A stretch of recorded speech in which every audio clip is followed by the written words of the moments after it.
let's make this thing happen. All right, we should be live. We should be. That's the operative word there.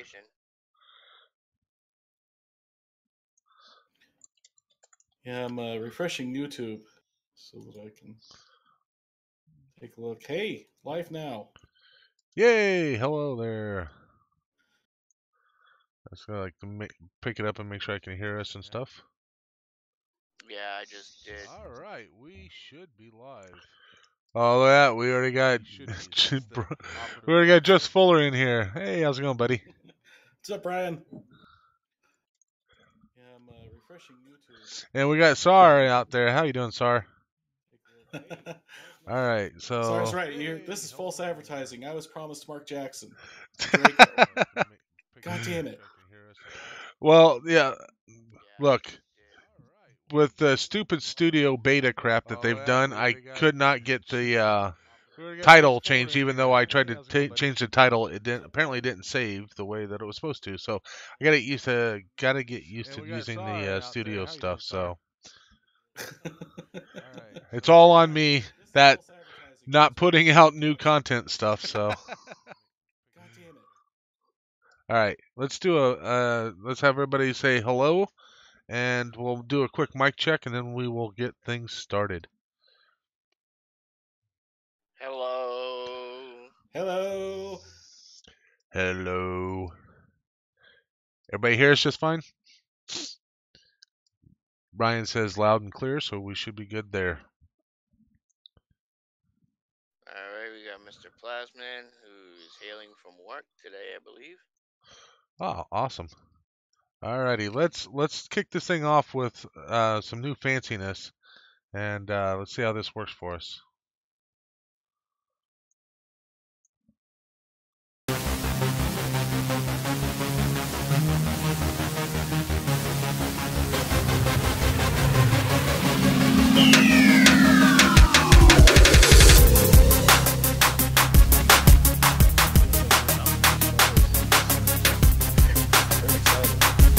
Might be a little loud.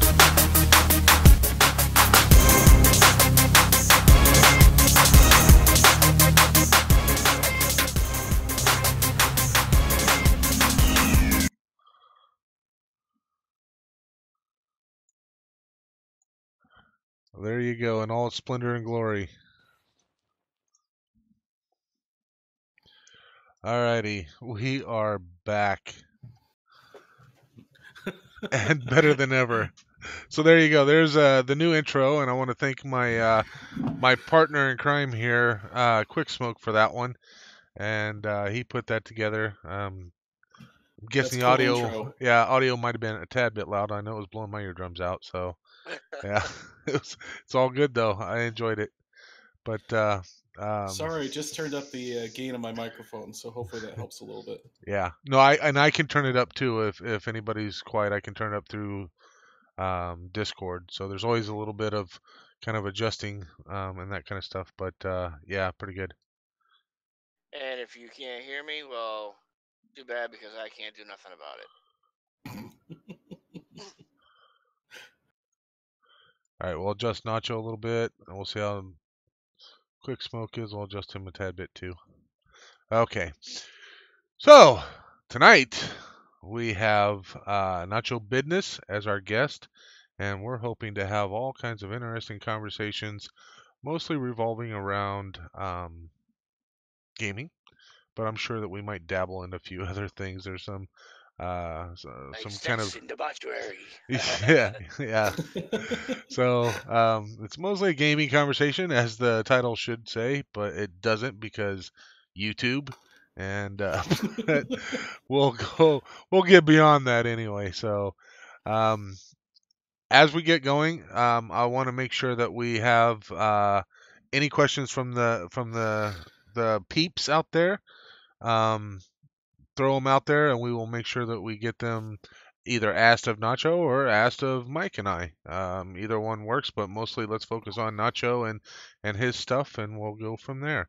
So I'll pass it over to you, Mike. All right. Let's. I am totally 100% unprepared for this. I did not think of anything to add, so this is going to be a great night. I definitely first I want to thank everybody for showing up for this. And let's see if we can get some new people in here and get some subs for Nacho Business on his Discord. We will throw up the link as soon as we can. And I want to say first and foremost, thank you, Nacho, for coming onto this show. I will say, as of now, your channel is one of the most underrated channels. It should be more out there with the content that you do. Oh, well, thank you. I am unbelievably excited to be here. So thanks for inviting me. And if anyone can tell me how to generate an invite link in Discord, I'll be glad to drop it in the chat. Wait, somebody already beat me to it. Well, Never mind. I put your YouTube channel in there, but if you have a Discord channel, which I didn't realize you had, so yeah, this will be kind of a big thing. We'll get you. If you do have a Discord channel, we can get that out there and get people in there. And I want to be in there because, by God, that's just wrong if I'm not in there. That way I can ignore it like everybody else's channel. That's okay. I post on Discord once in a blue moon, so you ain't Right. missing nothing anyway. Yeah, but we might as well get people in there and throwing in all kinds of updates and comments and stuff that you can ignore on your own. So Let me see if I did this correctly. Give me 1 second. I think I might have his Discord here. Give me 1 second. we got all kinds of people. We have obviously we have Sar out there. We have Vault Girl. We have Plasman. We have Just Fuller. We have Slacker E. True Flat. Groucho. Man, we are kicking some serious tail right now. Hello, everybody. How the hell's it going? I gotta make an announcement here. Groucho is my neighbor. Oh, that's pretty awesome. He lives 20 minutes away from me in Vermont. I suppose that's considered a neighbor in Vermont, 20 minutes away. Yeah, it is. Just teasing you, Vermontonites, or whatever you call yourselves, Vermontonians. Vermonters. I thought I posted Di, how you doing? his Discord. I just dropped a link in the chat, so that should be. Oh, good there we forever. go. Yep. Unlimited uses for however long anybody is interested. Awesome. There you go. So, I guess we should get this show on the road then, huh? Well, our delays just fits and fills in our normal efficiency, and why do anything differently, right? All right, so Nacho, I'm pretty sure your first videos on YouTube were Fallout 4 videos. And I don't remember seeing any other gaming videos. Obviously, 76 is out there. Do you have anything else out there? Any other gaming content out there that you either have put out there or are thinking about putting out? So I started the channel because I did want to share stuff with Fallout 4 and the Fallout 4 building. I have maybe one Skyrim video up there right now that I dropped right before Skyrim Special Edition launched, and it's kind of boring, so don't watch it. I do have some Skyrim content planned. In fact, I've already got it recorded, edited, and it's just waiting to post. Oh, awesome. So How is that from the news? Oh, you have it planned. So you have it recorded already. You just haven't posted it. Yep, it's I have videos out till like the middle of May, 2 videos a week, all set to go, which is kind of nice. It's nice to just sit back and not feel under the gun to make content, as it were. So just kind of taking a little break. Going to try and fit in some Metro, and we'll see if any content comes out of that. Nice, nice. Which But Metro are you going to be doing? The most recent one, because I have heard that you really don't. You're not super lost if you start with this one as opposed to the earlier ones. I have not played any of the Metro games actually. I played some of 2023, I think. I played Yeah. Metroid, the original, if that counts. I played a lot of Metroid too. Now, a lot of your content that's come out lately is all on electrical, which I think is fucking great because Bethesda. I don't have much to say. Excuse me. What kind of inspired you to do that, and how the hell did you figure out most of this shit? Time, lots of time. Fiddling with stuff. The stuff like the combination locks that I did in Fallout 4 would, like, I could easily spend an entire day figuring something like that out. But I really just love the puzzle of it. And it's like, this thing looks impossible. Everyone says that, it can't be done. Screw that. I want to do it.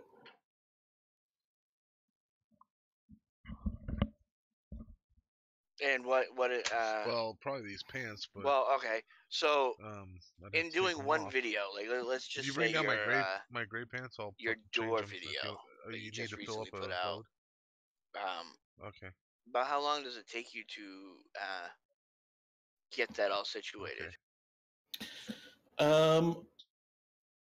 Depends on the Yeah, complexity I was of the rolling around gadget that I'm trying to crap show today off. underneath their deck. So, For example, that door video that I did today, I think I probably spent maybe an hour, like just New Balance? planning and figuring out what I was going to say and the order I was going to say it in. Vaguely? And Is that then, the ones like you had for gym or something? 20 minutes of Had recording like and blue then NB? an hour to edit and done. Something that was really Vaguely, yeah. complex, like some of the Logic Gate tutorials that I did in That's Fallout 4. strange. Oh man, I could spend a weekend on that. See if she knew where they were. Yeah, well, I could spend months just trying to figure it out. But I know after visiting your camp, and you showed me like, hey, you do this and this, and then your video, I had a door wired up in like 15 minutes. Yes, and I'm proud of you for that, and so glad I was able to. Because, I came and visited your camp You in folded game them. the other night. They should be like on top of it my other was, clothes. In fact, if you bring me cool. down, well, I'll just grab this T-shirt over here. Looked like it was going to be an awesome place to set up vending machines, except they didn't release the vending machines. Oh, damn it! Oh, I know. Tell me about it. Again, thanks Bethesda. Bastards are just teasing us now. Now, what do you think? Just bring me down. How? Yeah, just bring me down Fallout one of the T-shirts up there. And Fallout 76, it's like, I don't know. That's kind of like comparing apples and oranges. But how do you feel about the gameplay compared to 4 and building? It's weird because I think you get used to things. Sardeliac is issued a challenge to do a 3-hour build in Fallout 4.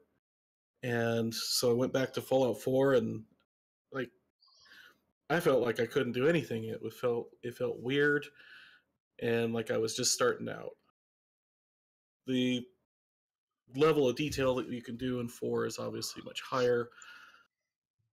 But honestly, for the mass audience that Bethesda is looking for, 76 is probably how they're going to keep doing building systems in the future, unfortunately. That's too bad, too. At least that is my prediction, just because it's you can't hardly mess it up, and um, it means that you don't have to have like complex tutorials on how to even just build a house, right? Well, I'm hoping that their standalone games will be different, just because they don't have the restrictions of servers and all that kind of stuff. The restriction is your own system. That's me having my fingers crossed. But at the same time, Right there with I you. think you're probably right. Oh, I know I can. With the type of builders that we have out here, I mean, everybody said it. Everybody knows it. Fallout 4's most following is from builders. It's not from RPGs players. It's not from role playing. It's builders. It's builders that who made the game and keep the game alive. But in saying that, I can respect both different types of building. Um, Fallout 4, when you're on Xbox and PC and even PS4, you have your mods where you can say, hey, I want a wall there. God damn it, I'm putting a wall there. But in 76, you actually have to use your mind and figure out a workaround. Now, the downfall of it is that stupid Bethesda, in their patches, are patching up some of those workarounds, which is a shitty thing to do, I think. Yep. Then again, you get stuff like this where I overbuilt the hell out of Egret Tours, and this video might as well be a slideshow. The frame rate is so awful. But it was your choice to do it. You know what I mean? True. I don't like it when it's taking out of my hands of what I want to do. I mean, I can understand limiting certain things and they're adding stuff, but like let me for a good example, I did a build Say again? in 76 where half my camp was made out of base foundations, and in order to do that, you had to use the campfire to be able to stack the foundations. Well, this latest patch got rid of that, so now I can't stack foundations. I mean, is that really that important to the server that it needed to be done? I'm going to say yes. Server stability. I mean, come on. You've already seen that the servers are unstable quite often. So anything Yeah. they can do to make them more stable, yeah, they're going to do it. Yeah, but you know what? I contest on that and the fact of that.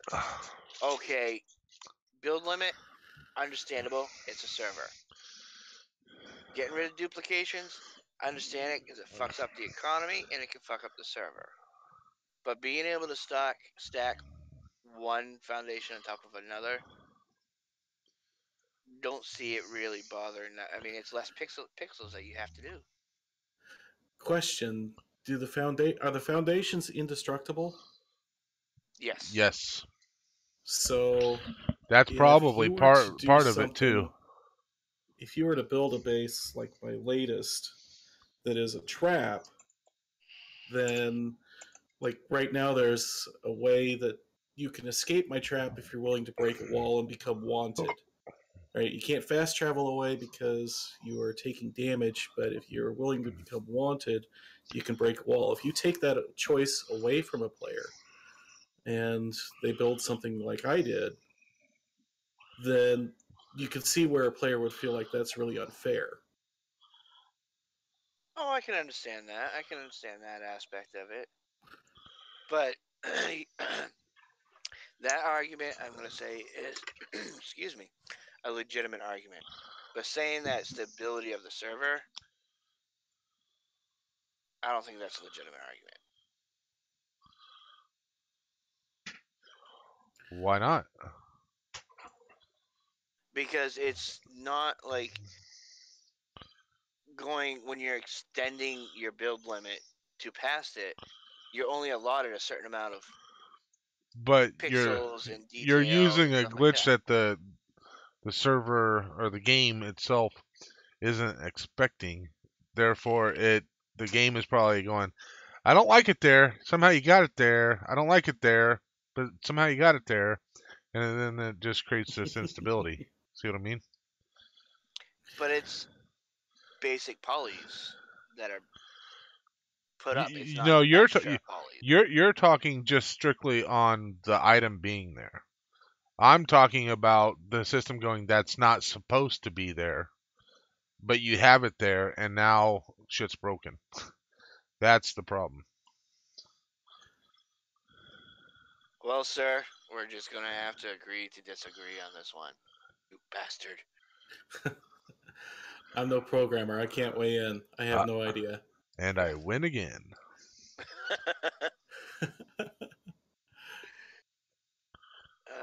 Your turn, Gary. What was the very first game that you ever played, not counting Pong or anything like that? Pac-Man. On It'd have on to a be Pac-Man. console or like in an arcade? So it was in an arcade. And of course, I was young enough that I didn't really understand that I wasn't playing until somebody put a quarter in for me. And of course, I immediately died. I was frustrated by that, so we got an Atari 2600 and got Pac-Man for it, which I don't know if people are aware, but the Pac-Man port on the Atari 2600 was just god awful. And I didn't care. I played that for hours.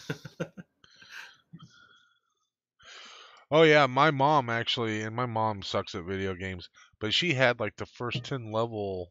There was patterns that you could figure out in that 2600, and I'm sure there's patterns in all of the, even for the regular one, as far as where the ghosts go and stuff like that. If you did the pattern just right, you could just like cruise right through the level, get max points, and then go on. And she had somehow, and without, this is back in, you know, early to mid 80s, and somehow, without internet and all that kind of stuff, she had figured it out. And I love my mother, but that's not her strong suit. Let's just put it that way. Definitely not her strong suit. Somehow she figured it out. So yeah, we played the crap out of some Pac-Man as well. Yep, I remember when Mom decided that she was going to try and spend time with me by playing video games with me. That was, well, bless my mom for wanting to spend time with me, right? Right? Yeah, without a doubt. Yeah, my mom's attempt to spend time with me is, hey, let me ride your motorcycle in the backyard.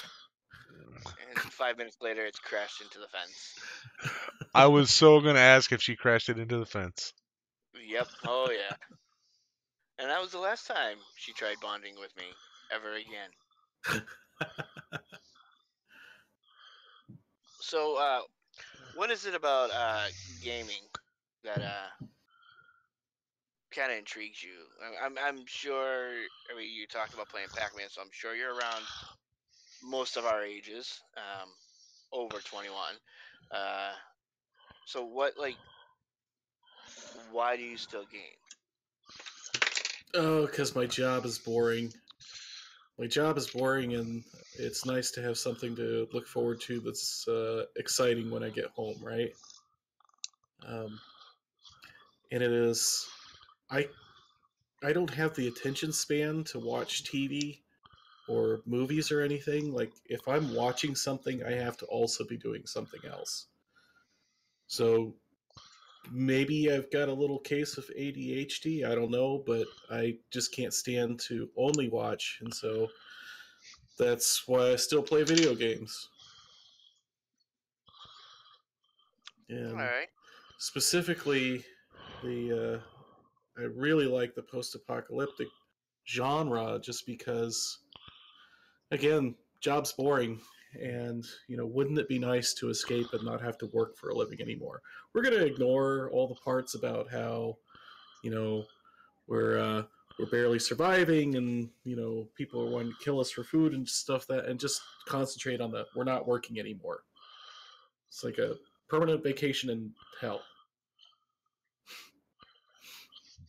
Okay, and I know we've had extensive conversations on this, um, and it probably I'm going to guess your answer is depending on the game. But what would you rather do, game by yourself or game with a friend? Do you know, I would have said game by myself until about 3 or 4 months ago when I started to game with other people in 76. And that answer kind of surprises me. Was, again, strange to go back to Fallout 4, at least in part because of how lonely it felt. The fact that I knew that I was not going to run into another player, there was no one else to talk to, there was none of my friends on the server, like none of that could happen, was it felt weird and lonely, and I was surprised by my reaction to that was that way. And why does that surprise you? Because I really expected to go back to Fallout 4 and be like, oh, thank God, I can build, you know? And that was not my reaction at all. Oh, I can tell you, hands down, I love gaming with people. Love it. And especially building. There'd be times when Vic was around, Draco Invictus. If somebody doesn't know who I'm talking about, he'd be building his base or I'd be building my base. And he's like, "Oh, I can't get this done." And you sit there together, you step back and say, "Well, what if you did it this way?" And sure enough, it would work or it wouldn't. And Yep. I love that aspect of being able to pick somebody's brain and have them there to either confirm or deny what's going on. Plus, the joking around, the camaraderie. Yep. Speaking of Draco, has anybody heard from him lately, outside of the occasional video that he drops? Every now and then he drops in, but he's been very busy with his new job.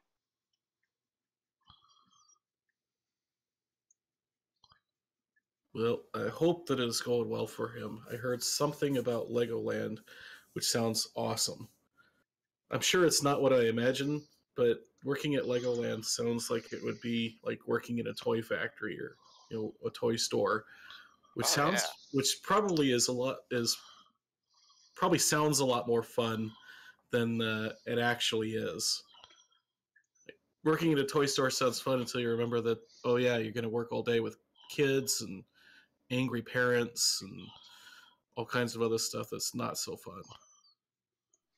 I know I personally couldn't do it because I have too much of a mouth. I'd be fired in a heartbeat. Me too. I'm sure that at some point a parent would come to complain about something. Just say "fuck you" and your kid, and like that'd be it. That would be it. That gentleman over there called my little kid a twat. Why? Well, because your kid's a twat. Oh, in case anybody's curious, and please let me know if you noticed anything different. I updated the name, so it no longer says Draco and Mark Jackson.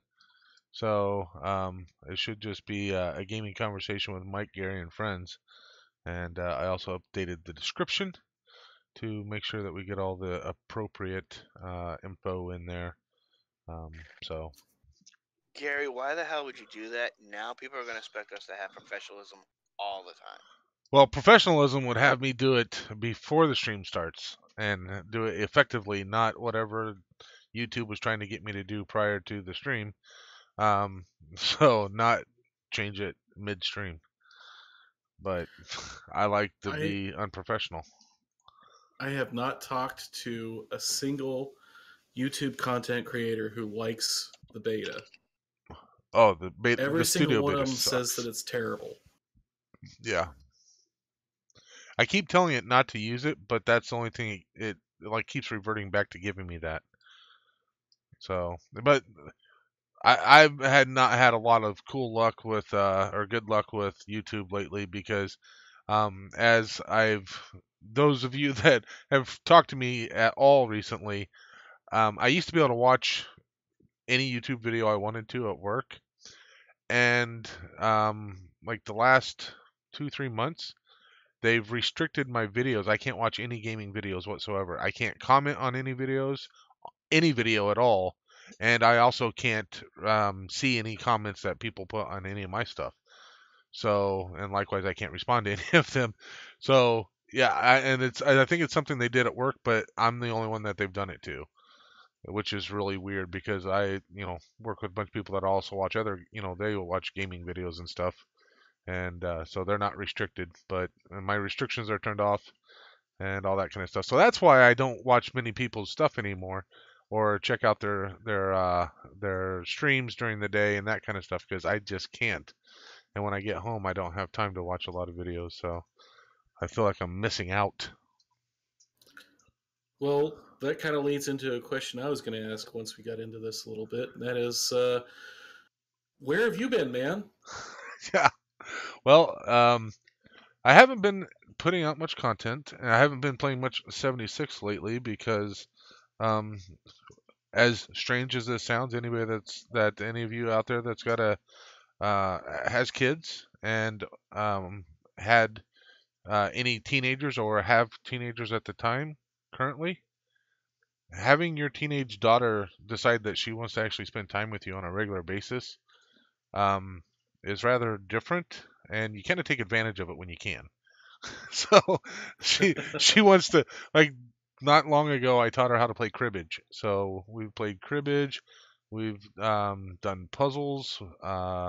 She wants to try to figure out how to find some decent video games for our PS3, and because I'm not going to buy a PS4 anytime soon, because for the most part we only use it for streaming YouTube on TV or Netflix or Amazon Prime, something like that. So it doesn't make much sense to buy a new gaming console for that. So, but yeah, so she wants to find something we can play on PS3 together, and she also writes stories, and so I've been proofreading a lot of her stuff, and I think she's up to the 12th chapter of her current story.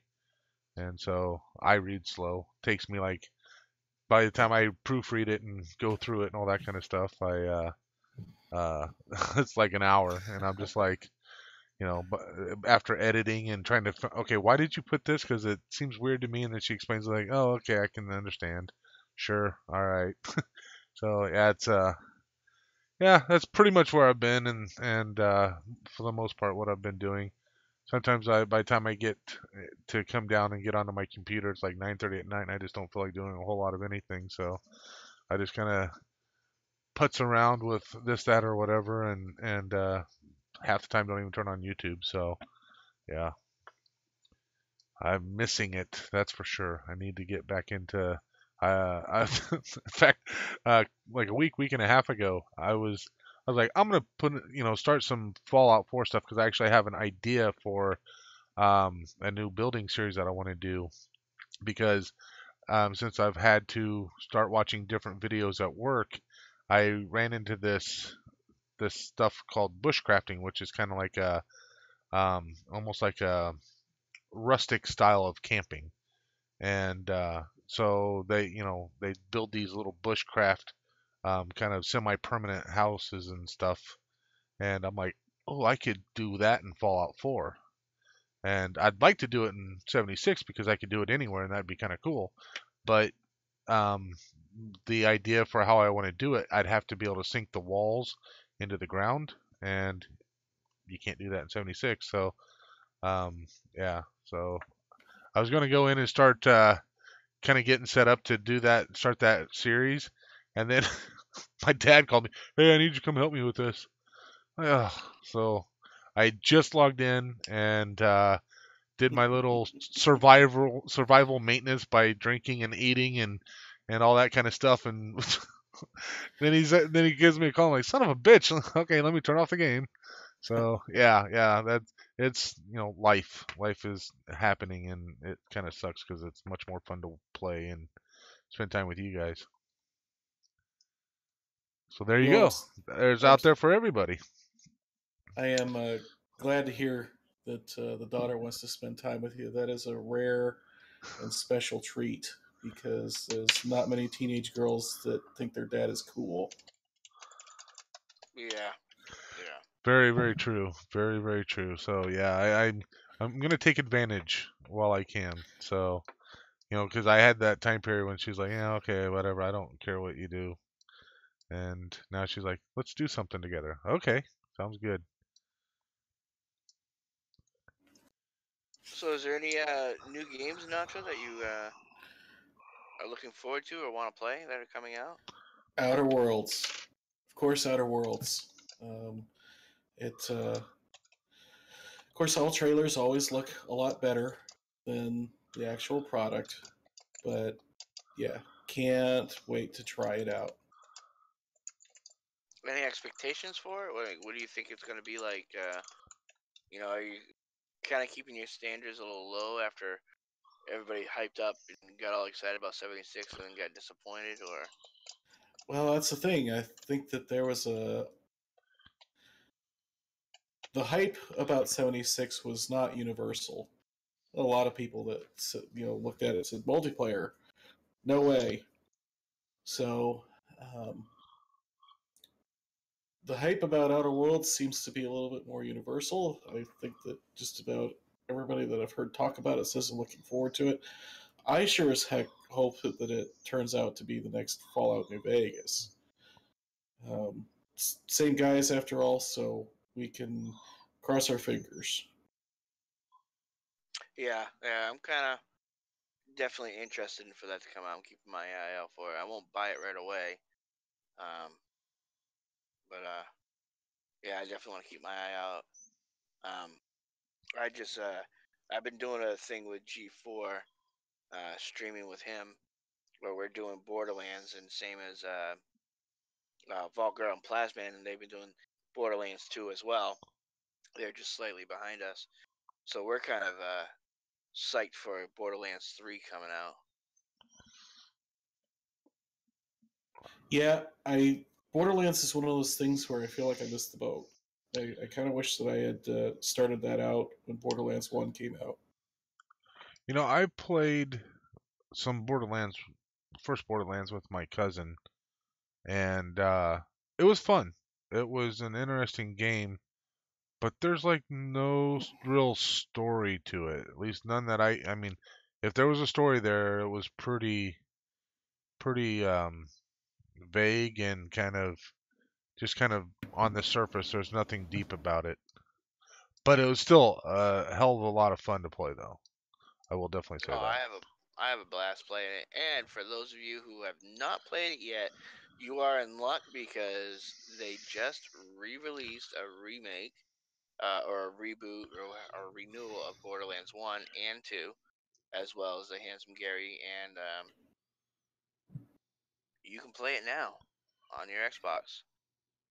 Well, see, here's the other thing too. One of the things everybody out there in TV land has to remember: you can't necessarily take Mikey's word for a game that's fun and all that because he also enjoyed Fortnite. So, I mean, chalk I that one up there. never said I enjoyed Fortnite. I enjoy Apex Legends. I I'm pretty hate sure that Fortnite.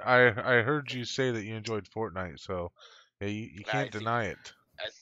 I think that's you just dreaming about me saying I like something so you could drool over it. Uh, that's good stuff. It's okay, Mikey. We forgive you.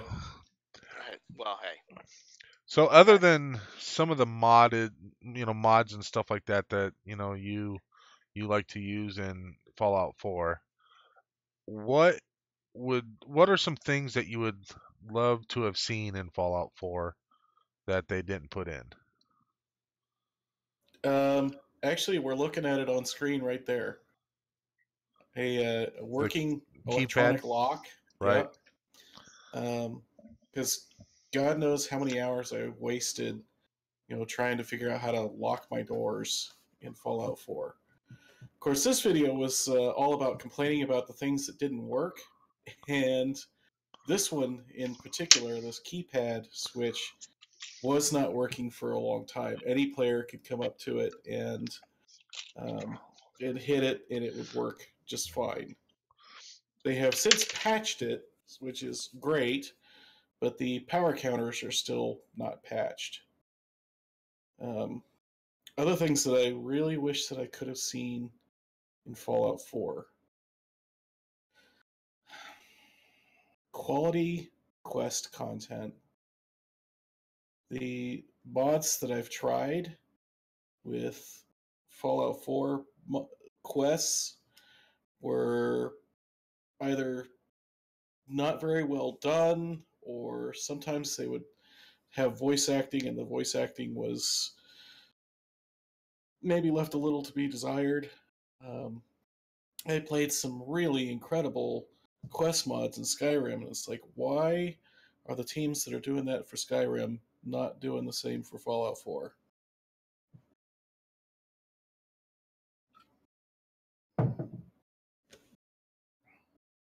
Now, do you think what do you think about the voice acting in 76? The little bit that you have. There's a lot of lines of dialogue in those holotapes, though. There is. That is very, very true. And it is hit or miss. Some of it is kind of bad. Some of it is really good. There was a holotape where it was an elderly woman who had, she was middle-aged and a teacher when the bombs fell, and she was telling the story of like what happened to her and her kids after the bombs dropped and everything. Like that one still stands out to me. There's some really great voice acting in here. I don't know who the voice actor is for the Overseer, but I really liked her. I was really, really disappointed that at no point in the game were we able to find the Overseer as like a secret NPC, or even find the Overseer's corpse. Yeah, I agree with you on that one. Yeah, see, I thought they kind of dropped the ball on that one. Unless it's going to be one of their DLCs they're going to do, I don't know. Could be. I think I can guess your favorite holotape from 76, and I'm not going to do it because it's going to be a spoiler because the DLC just came out for it. But all I'm going to say is, ba ba ba. Yeah, for anyone who has not played the new Lying Low quest line, that really did feel like classic Fallout. It was, I didn't necessarily have quest markers for every single little thing. I had to look around for stuff. I had to figure things out. I had to follow clues. And I say I should be saying we, because Mikey and I played this quest line together. And it was a ton of fun, and it was hilarious. The Well, I don't want to spoil anything, but yeah, there were some really great jokes that were written in there, and some black humor, and I want more. I want more like that. Oh, and by the way, Nacho, I figured out why that last quest just disappeared on us. Yeah, because it's an event. Yep. So check this out. This is just Bethesda all over again, right? I figured out that it was an event because someone messaged me and said, "Hey, the event is ready to fire, but we need a key card." I'm like, "Hey, I never used mine. That's awesome." So I fast travel over there, put my key card in, and the game crashed. Oh no. And of course, it's 2,000 caps to get another one, and I don't think there's any free way to get a second one. It's like, yeah, man, you got to be kidding. That is ridiculous. It's like I said, it's Bethesda all over again. Like I was having such a great time right up until that. And that's the new content. Yeah, Yeah. and that's one of my biggest disappointment in Bethesda as well. Is not the fact. I mean, yes, the game crash, that is very disappointing and shitty, and fuck Bethesda for that. But fuck Bethesda for, if you want to grind that mission, it's going to cost you literally 2,200 caps to build yourself a brand new recall keycard. And considering that it costs or that you can only sell 1,400 caps worth of stuff per day, it essentially takes you a day and a half of vendor respawns in order to be able to gather enough caps to hit that event again. Right. And Mikey, I don't know if you've actually played it or not. That sucker's hard. Oh yeah, I caught it the other day. I actually piggybacked on somebody else's event. I went in and I died like 8 times, and we still failed the mission. And there was like a good 15 people there. Yep. Same sort of story. It was. I mean, there must have been 10 players there that were all over level 100, and this thing just kind of shrugged us all off. Yeah, I think they're gonna probably need to nerf the sheep squatch a little bit. Yeah. I think people need to learn how to not everybody can go in there and just be a DPS. You're gonna have to actually make a team to do it. Like have somebody actually being a medic and having somebody try to be a tank and that kind of stuff. Well, I don't know about your experience, Nacho, but when I went in, I watched a couple people go down, and I was reviving them. And if you haven't played the mission, I'm trying not to spoil it, but there is a shitload of robots that infinitely during the mission. And as I was reviving people, I would go down and everybody would ignore me. Mm-hmm. So I was wasting my stim packs on people who weren't even trying to Right, revive and me. that's why I So mean you need somebody that's a medic, because a lot of the medic perks are, you heal yourself and it heals everybody else, and all that kind of stuff. And that's what you're gonna have is actual teamwork. It's yeah. it's not like, and I haven't done it, but it just seems from what you're saying, it's not like going and taking down the Scorch Queen. It's not just go in there and blow the shit out of everything and go from there. It's you have to No, you actually work actually at it. have tasks. Yeah, you have tasks. You need Right. at least 4 people dedicated to keeping the pylons activated. Right. I agree that it's going to take teamwork, and I think that it is going to be difficult to get that level of coordination with strangers. Yeah. I So, mean Gary, I that's think where you're right. I think the way to Discord do this is. is a 4-person team where Yeah. everybody shows up with their troubleshooters armor and their troubleshooters guns and Yeah. goes to town on this thing. Right. And I have been present a couple of times when we've succeeded, and honestly, the rewards aren't all that great anyway. So if you haven't managed to beat that mission, you're not missing much. I was expecting that I would get plans for additional mounted heads for camps, and so far have not gotten any. Oh, would you get the pretender sheep uniform? I got a fedora. A fedora, yeah, that's actually It's supposed like to be a rare. I was like, I don't give rare or not. I don't give a fuck about a fedora. Yeah. Okay, it's worth 10 caps and it's white. Fuck I will that. How I many will times? say, following the mission, some of the rewards are very underwhelming. So, I mean, at least with the Scorch Beast Queen, you're gonna probably get some kind of cool legendary or some good plans or something. But a white fedora, I fucking hate fedoras, man. I won't wear them in real life or in game. Yeah, and But it was getting a fun right gun up that to that does no point, damage.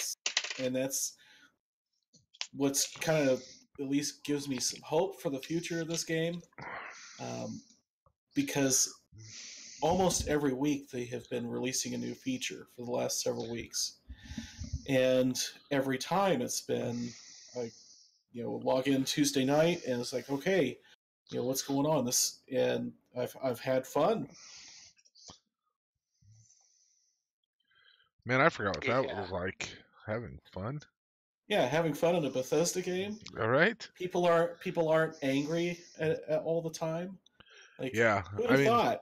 I have to admit it was starting to get a bit stale, and you know, so they once the what was the party one, um that added, from that point on really started adding some interesting things. So oh, the New Year's Eve event. no, not the New Is that Year's what you're Eve talking thing. No, the frat party thing, whatever that one's called. about? Oh yeah, yeah, Yeah, the distillery stuff. right. I mean, the New Year's Eve Yeah. thing, that was actually a bit of a disappointment. Like, everybody meet up at the thing, and we show up there, like, what are we supposed to do? Nothing happens. Huh. In fact, Yeah. it was the really frustrating part of that was they locked down the nukes because we were gonna take Liz in and have her fire off her first nuke. And I don't know if she's played since. Maybe she has. I don't know. But we were gonna take her in and take her through to fire her first nuke, and we basically couldn't get into the silo to go do it. So it was like, well, that's really stupid. That takes out all the fun of it. Went through all that effort, because we rushed her through a few things to get her to that point, and that we was like, this will be a great way to spend New Year's, firing off a nuke, and yeah, couldn't do it. So we went and assembled and took some pictures and all that kind of stuff. But yeah, it was slightly disappointing. And speaking of adding new features, what is your feeling on and the reaction of them going to add repair kits and being able to buy them in the Atom Store? Repair kits for weapons, Weapons and armor. armor. So they're going to add two different types of. If nobody's heard about this, I'll break it down for you real quick. They're going to be adding two different types of repair kits. Okay, and they can be either used to fix weapons or armor. Okay, there's going to be a regular repair kit that I think just fixes it 100% without having to go to um, a workstation. And then they're going to have a super repair kit that fixes it beyond. So like instead of 100%, it's going to be 150%.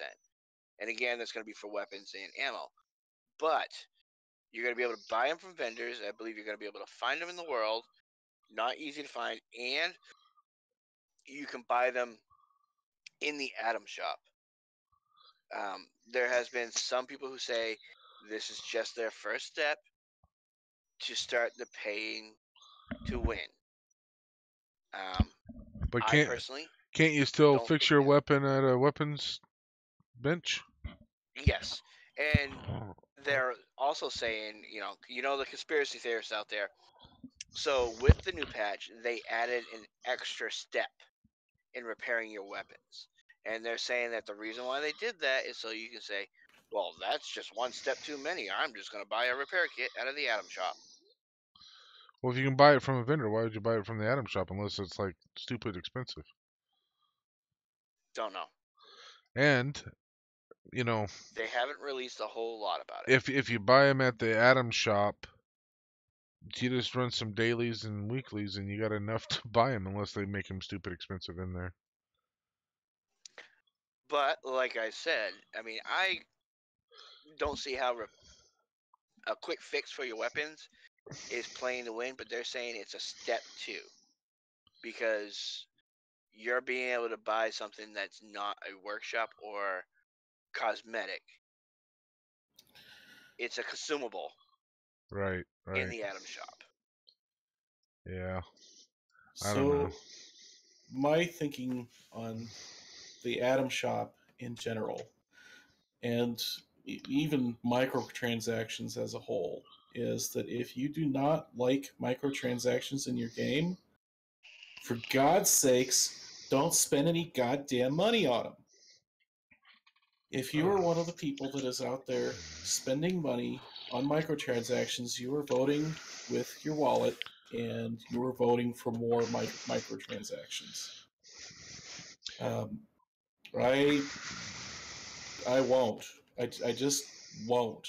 Um, if they make the grind so hard and make the weapons repair costs so high that I can't play the game anymore, then I won't play the game anymore. Because I am just sick to death of microtransactions.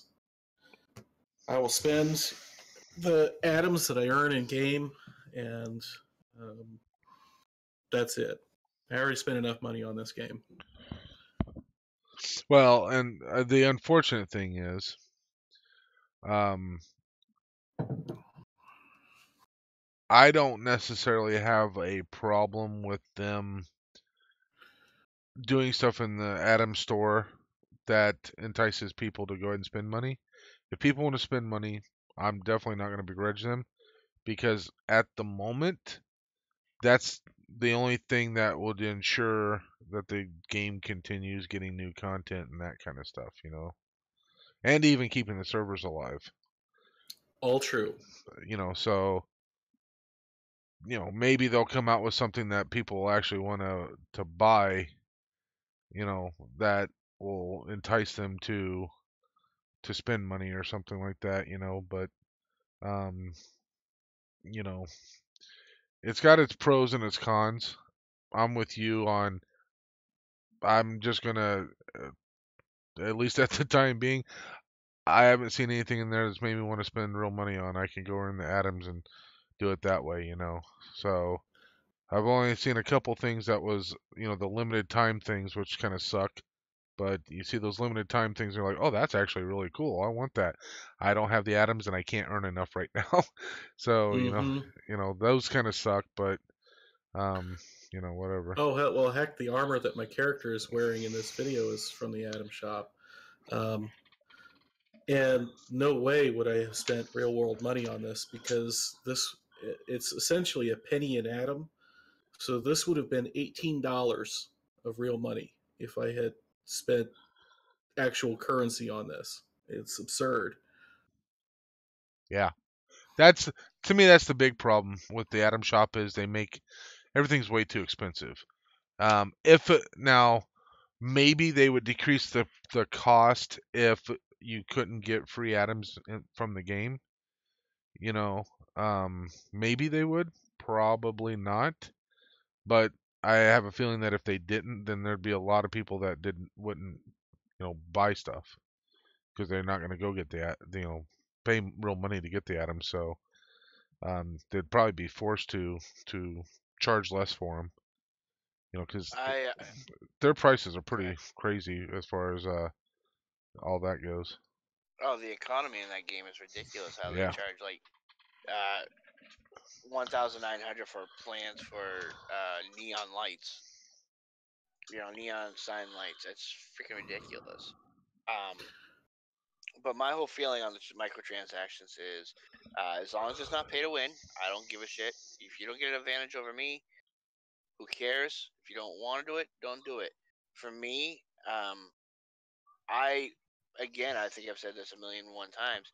I played Grand Theft Auto for 5 for years, and I probably spent well over $1,000 on microtransaction in that game because I enjoyed it. Um, if it's not something that I enjoy, I won't spend the money on it. If it's something I do enjoy, I'll support it by spending the money on it.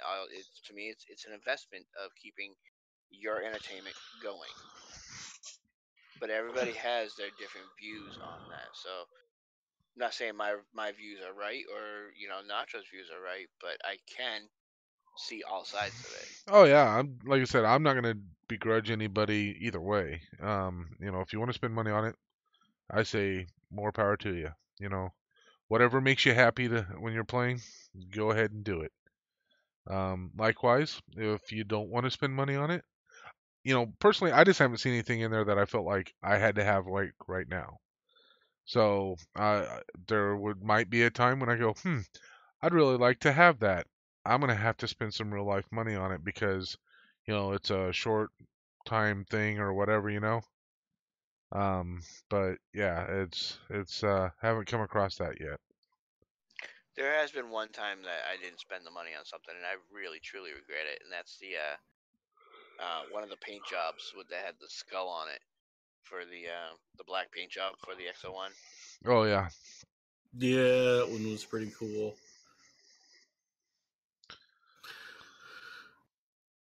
Gary, this request for if you can take control over what shows next on screen. If we could maybe dig back into the past and go to like the castle or something. Well, I do have some of your older stuff, but let me bring up some see if I can find the castle. So like here's this next one coming up is actually from the challenge. Okay, awesome. Yeah.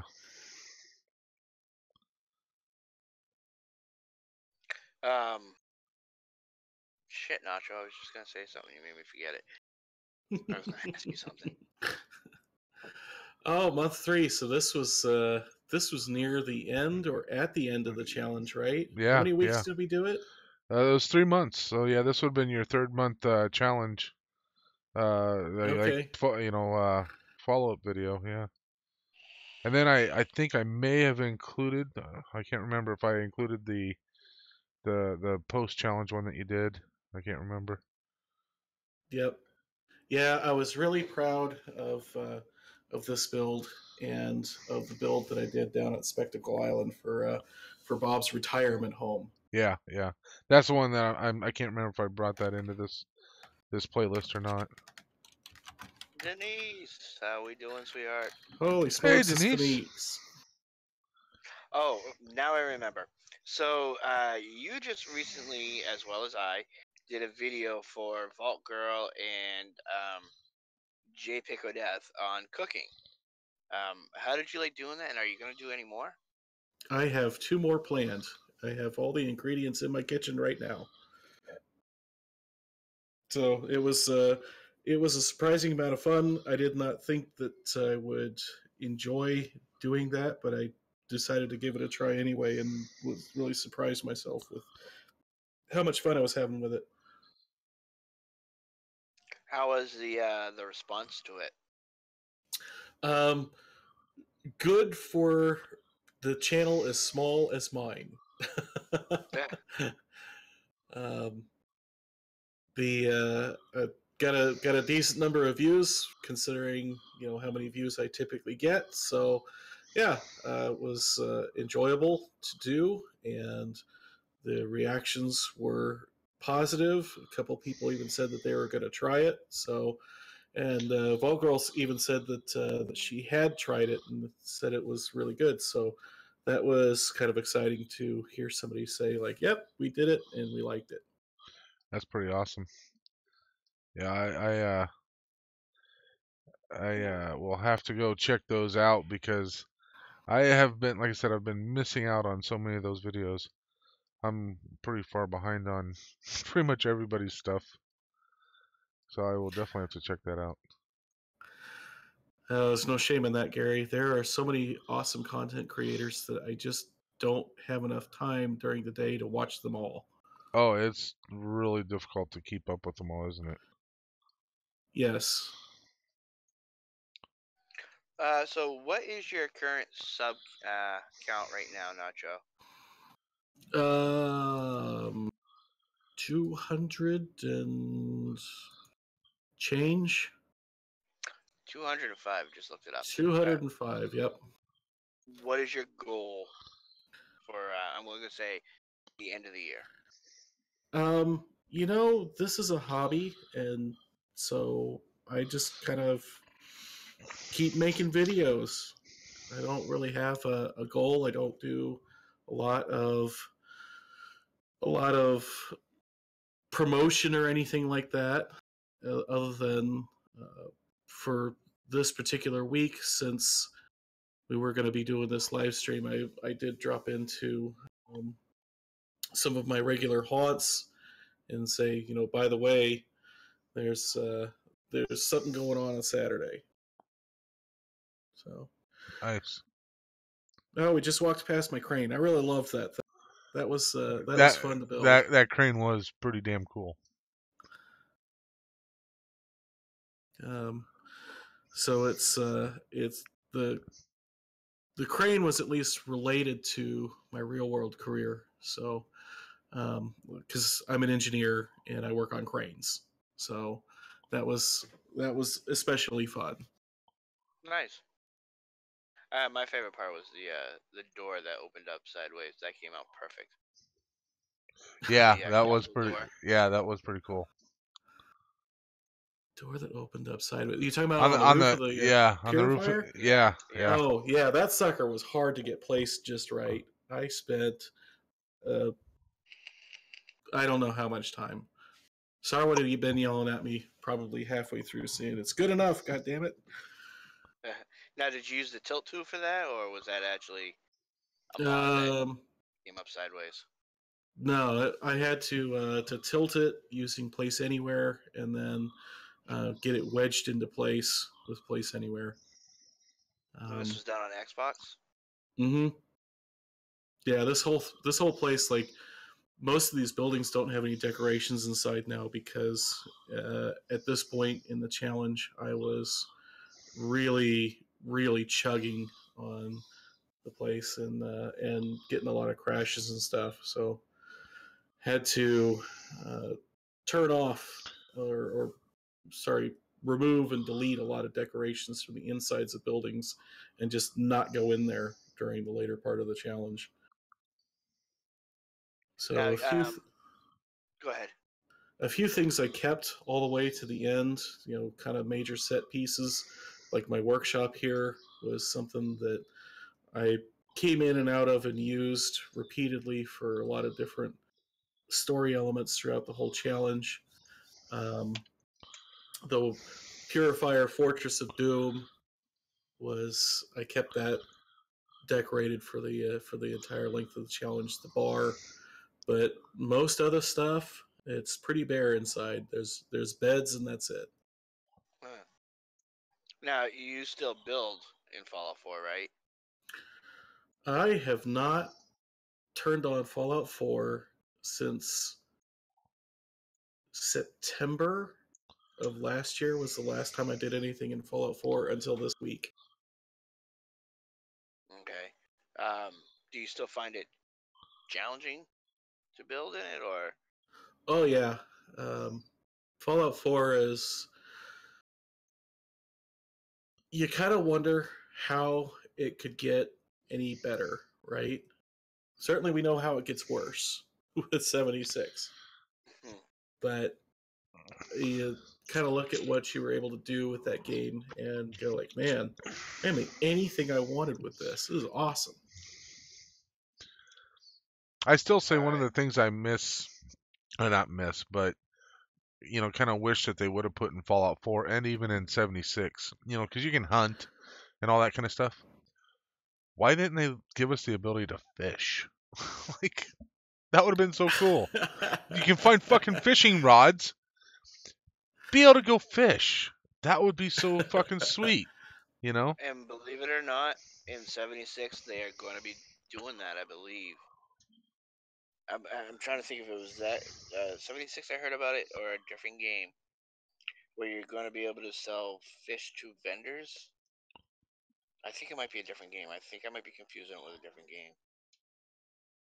All I know is that when I found a fish in Far Harbor, it blew my mind.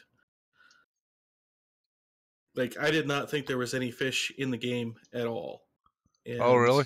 There is a pond in Far Harbor that has fish in it. Yeah, well, I Oh mean, wow. like if you get into the water in Fallout 4, you can see them swimming around from time to time in different places. Yeah, it's kind of interesting. Um, yeah, I just feel like they it would have been kind of a neat little thing, especially like, you're there at Sanctuary. You how cool would it be to put out a pier and go out and find a spot and be able to fish? Like that'd be just way too sweet. You treat it like assign somebody as a task. Just like you do with the food or the plants, and assign them to the task of fishing. That'd be kind of cool. Well, one of the mods, which I found kind of disappointing, is you actually had a fishing chair, and you could assign one of your settlers to fish, but all he would do is pull out a paper and read it. Ah, did it add to increase your food though? It did. It did. Yeah. And to correct myself, I was thinking about a different game. It's not 76 that's going to have the fishing. Ah, okay, okay. Yeah, there's stuff like that I wish was in there. I like I said, I had the idea for the bushcraft like settlement thing, and because of kind of the way that I want to build it, it's a very rustic and um, scrappy look. So the way that I would want to build it, it would definitely require me to do it in Fallout 4. I wouldn't be able to do it in 76 at all. So that's like I said, that's one of the reasons why I fired up Fallout 4 recently. Was I was going to kind of figure out where I was with that character, because it's also a character that I haven't finished. It's my Brotherhood of Steel character that I was going to do the Brotherhood of Steel storyline that I'd never completed, and so I was going to do it there, and yeah, I didn't get that far, but yeah, so I'm that might be something that I bring out at some point if I get the time and what have you. So I still kind of miss playing Fallout 4 from time to time. I'm in the middle of doing a brand new build for them. Don't know when it's going to come out because I'm kind of stuck at the moment on what I want to do. But anyway, I got a question for Gary, Nacho, and everybody in the chat that uses mods and still plays Fallout 4. What is the one mod that you can now not do without? In other words, you need it. You'll never ever delete it. You should You'll already always use it. let me answer first. First of all, I don't fucking use mods. Everybody knows this. Then So, you, Gary, so and the question does not mine's really pertain to simple. you. What mod can I not live without? Any of them or none of them? How's that? That was easy. Go ahead, Nacho. um, Advanced Settlement Power. That mod is awesome. It has logic gates that actually always work and never glitch. Ooh, SARS onto something though with unofficial Fallout 4 patch. I almost feel like So that shouldn't even count. Like that's a given. I would almost load mods to put that one on, honestly. So yeah, it really does fix enough things, Gary, that yes, you should consider it. right, exactly, yeah. Um, but Advanced Settlement Power has logic gates that never glitch out. It has things like random gates. It has clocks. It has all kinds of electronic widgets that I just feel like I can't live without now. I would have to say mine is place anywhere. And my reasoning is for if you have the skills to be able to build ladders or robot machines, you have the ability to put a wall wherever you want. Agreed. People talk about not liking to have wires glitch through walls. And it's like, dude, my character has a drill. I'm Exactly. just saying it now. My character's got a drill, and he can put a through any wall he At the wants. very least, you have sledgehammers and super sledgehammers and freaking screwdrivers everywhere. I can take one of those sledgehammers and pound that bastard right through the wall. Make a perfectly nice little hole.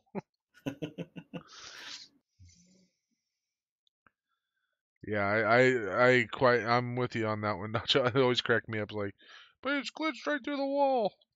Uh-huh.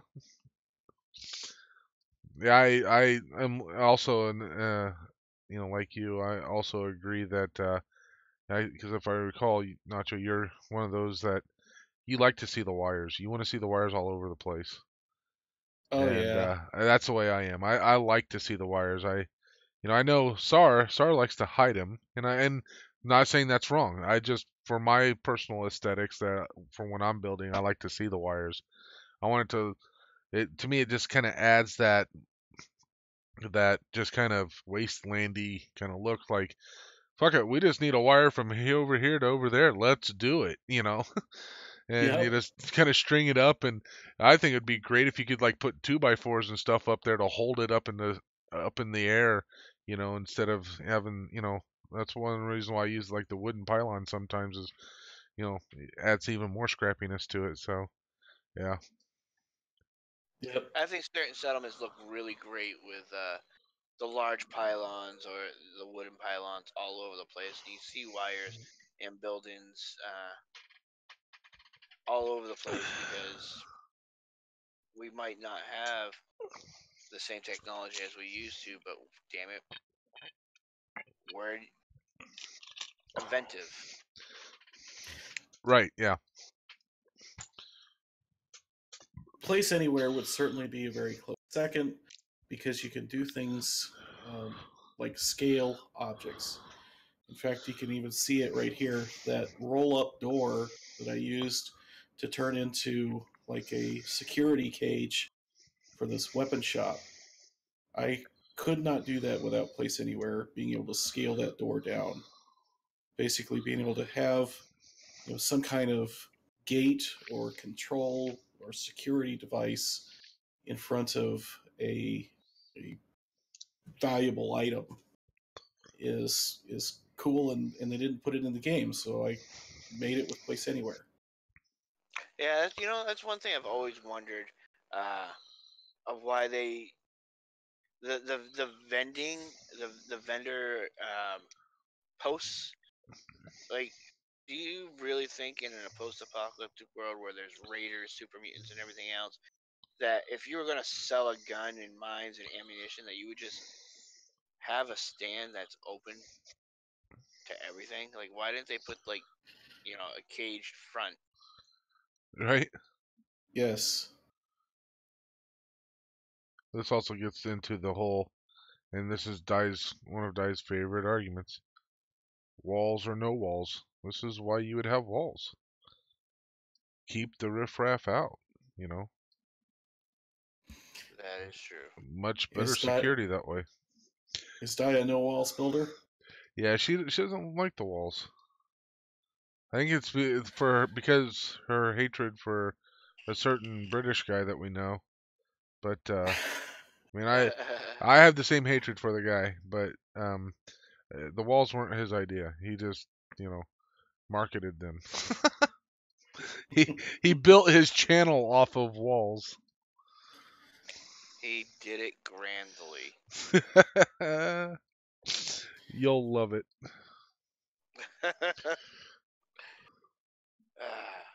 So, speaking of people we can't stand, Nacho, is there Anybody you don't any like? YouTubers? Yeah, is there any YouTubers that you're Try to particularly? avoid mentioning anybody that's in chat right now, because that'll be a bummer. um, no, and even if I did, I probably would not talk about it, just because there's nobody wins with something like that, with YouTube beefs.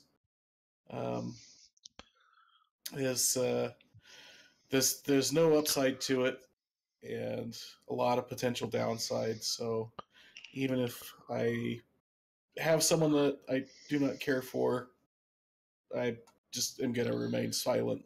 Well, the easy solution for it is you just don't watch their content. Yep. And I mean that's the way I look at it. Is if there's somebody that I don't care for, generally speaking, it's going to be because of their content or what have you.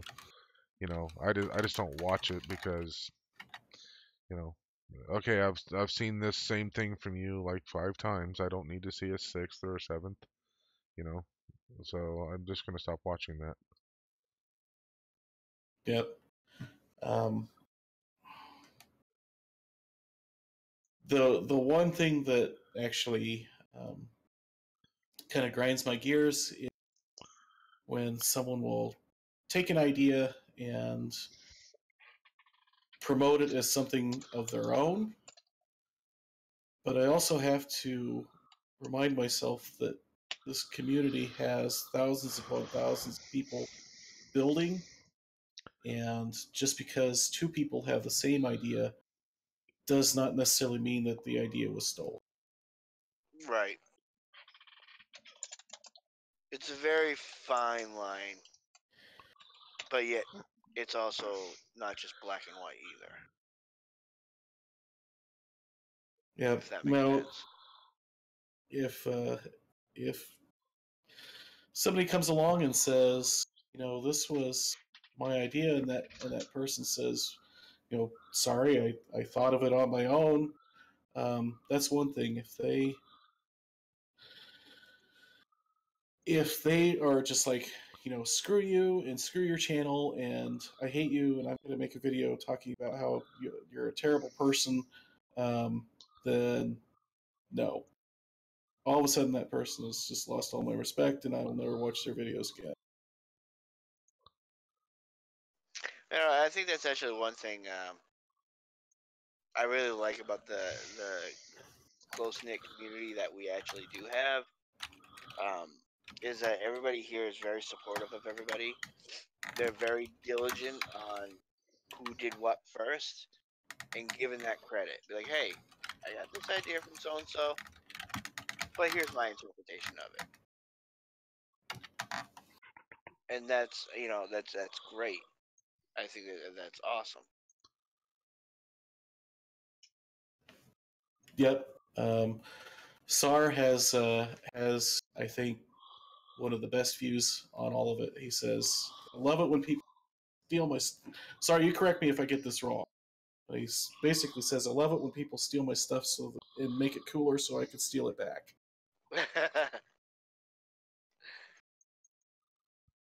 And one good thing about watching Stars, and I'm going to say one good thing about watching Star stuff is that you learn something new almost every time you watch. Later, JPEG.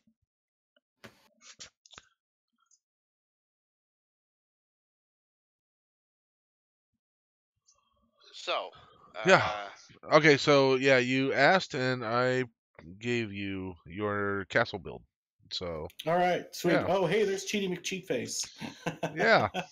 She's my little character that I use for before shots because I gave her superpowers, like she can fly and she's got super strength and just not very pretty. Awesome.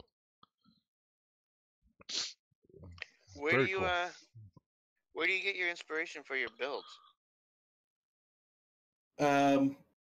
Some of it is watching other YouTubers. Some of it is just things that I see in the real world. Some of it I have no idea where it comes from. For some me, of it might be a little bit maybe a release for some darker aspects of my personality or something. I don't know. Well, yeah, some of yours are definitely, that's probably true. Yeah, because there's some things that I make it and I was like, I don't know, maybe I shouldn't put this out there. Maybe this says terrible things about me, like the whorehouse at Coastal Cottage where it ends with coat hanger abortions because the wasteland is awful and a terrible place, and Outpost Simonja, which is a raider outposts that. I mean, Raiders are scum of the earth, right? There's nobody worse, and so they are child traffickers. These things I like. I don't know. I guess get it out of me or something. But afterwards, it's always like, man, where did that come from? Because I don't have like a horrible background. I don't have a dark past or anything. My upbringing was completely normal and harmless in every way. So I don't know. I'll be honest with you. For Gary's challenge, I thought your character at some point was going to commit suicide. He sounded so depressed in the first beginning. Yeah, very true. Well, all the bottles up on the top and everything like that. Oh, that was pretty good. Yeah. I think at one point you had him fall off the screen, didn't you? Yes. Yep. Yeah, he's like went too far and fell over. Yeah. Yep. He was. He was rhapsodizing about. Maybe this world is worth living in, and maybe I've got something that's worth fighting for. And he slipped and fell. I don't know about anybody else, but that's the type of sense of humor I can appreciate. So, yeah, I did consider actually having that guy commit suicide at the very end, but it just kind of felt right to have him adopt the synth kid and essentially retire from the world. Yeah, I actually thought that the way that you ended up doing that was pretty cool. I thought that was a pretty neat ending to that character.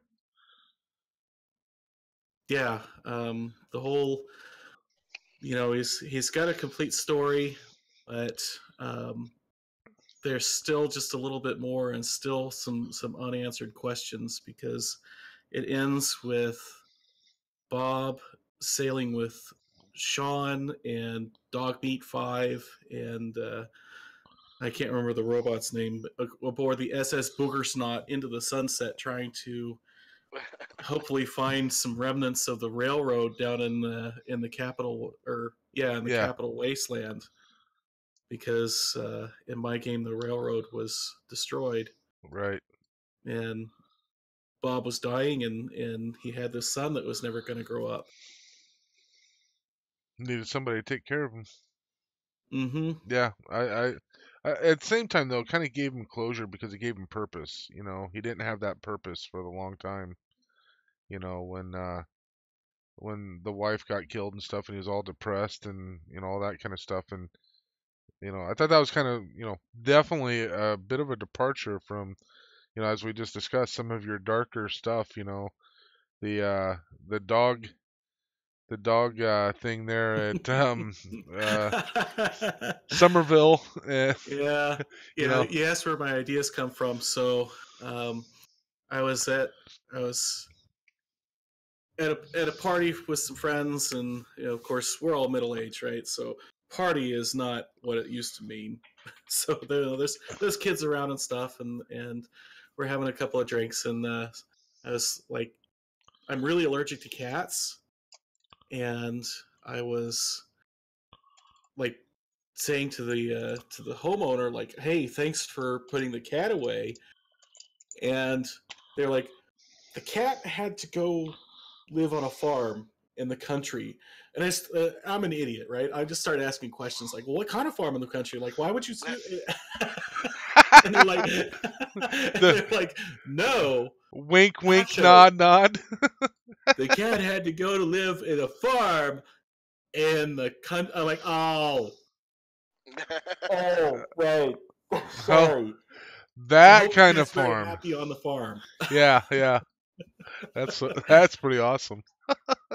So yeah, that was on the drive home. I'm like, I wonder what a dog farm in the country, quote unquote, looks like in Fallout. And now we know. If you guys haven't seen that series, definitely check it out. I'm gonna post I'm up gonna have your to channel again. rewatch it. That was a I really enjoyed that series. I thought that was pretty good. I really, really liked the garage set piece that I did in that one. Um, it was heavily decorated and not um, not like this crazy wiring contraption or anything. Like it had like a couple little switches or whatever in it, but Yeah. mostly it was just like it felt like one of the more realistic things that I'd done as far as like, everybody has that friend, right, who has the project car. The project car that sits in the garage and becomes a shelf. Yep. And that's what the tractor ended up being for the dad that owned the dog farm. Now, would you ever think about bringing one of your characters out of retirement and continuing a series, like like the dude from Locos Challenge, bringing him back, um, and just doing another storyline with him for fun? Um, I don't really have many continuing characters. The guy from Bob from Locos Challenge was one, and his story's done. He sailed off into the sunset, and we don't know if he died from cancer or not before he was able to find some help for Sean in the Capital Wasteland. Um, my actual player character in these settlement tours is just like he is a tourist, just walking around and seeing, quote unquote, what the wasteland has built. Um, so the only other character that I have that's a recurring character is Cheaty McCheatface, and she's not really retired. She's just on hiatus because I haven't built anything in Fallout 4 in a while.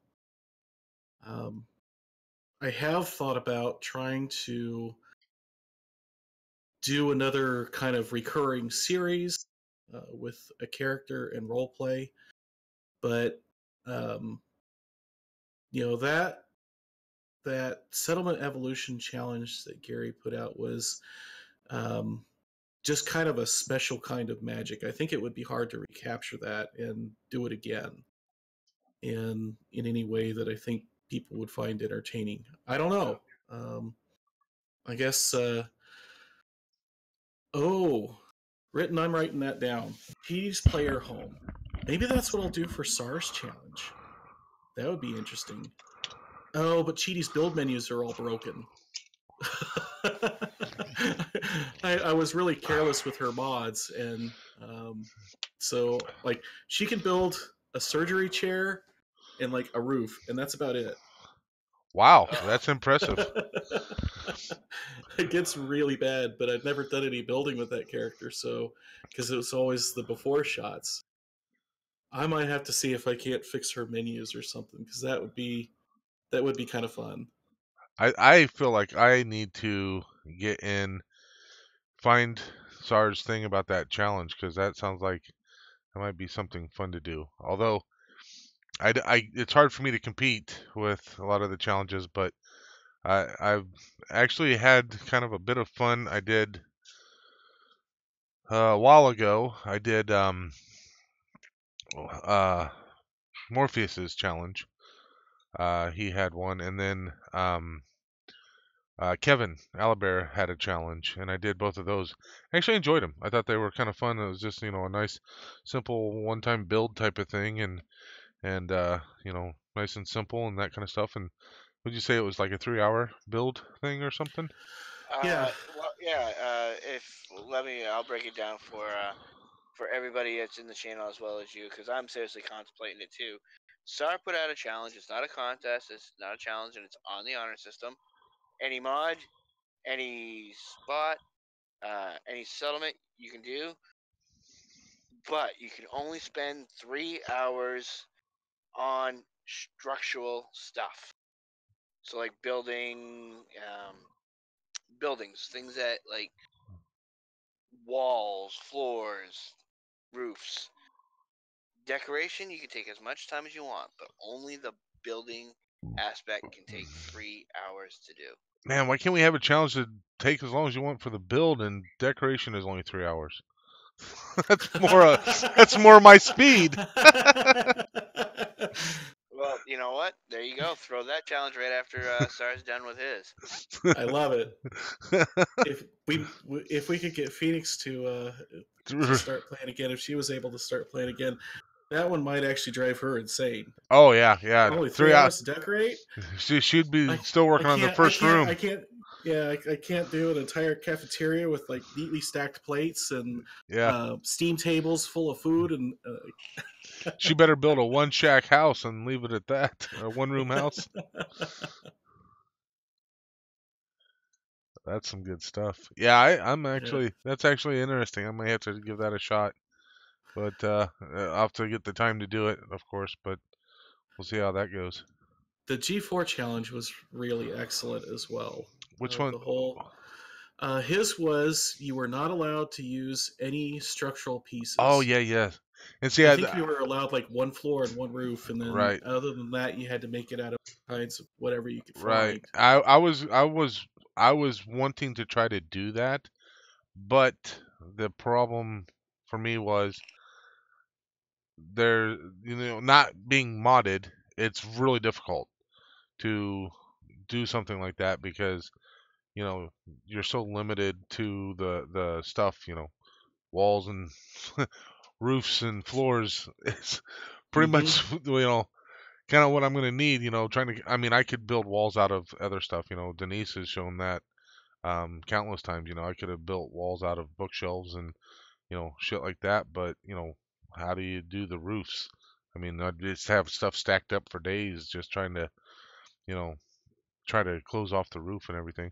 It was something I was interested in, but I it was also difficult because I couldn't find a decent settlement that I thought lended itself to that either. So and not to interrupt, but I absolutely love the build in this part of the castle with the sign up top and everything else, and it's all.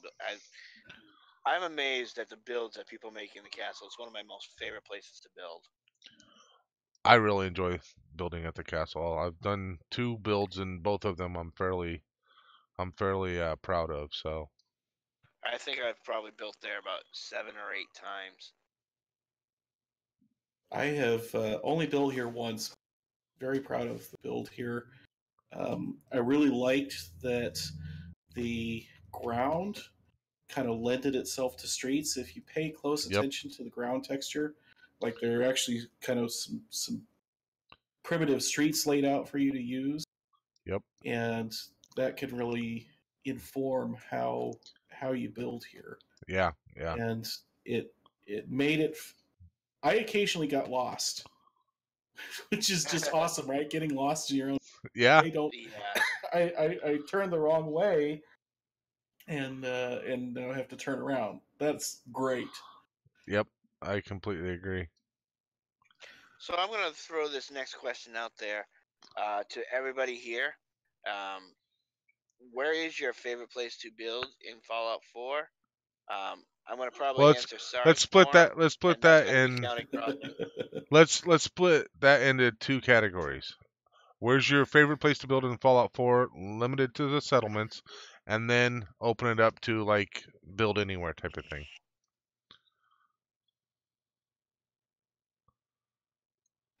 For myself, at least, I don't have a favorite place to build in Fallout 4 because I have never built twice at the same location. I set out with my channel with the goal of building one settlement at each of the settlements in game.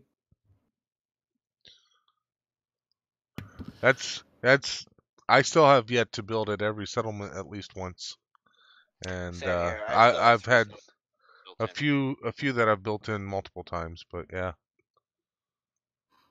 So I've got 3 or 4 left in the base game, and all of Far Harbor and the Vault. Um,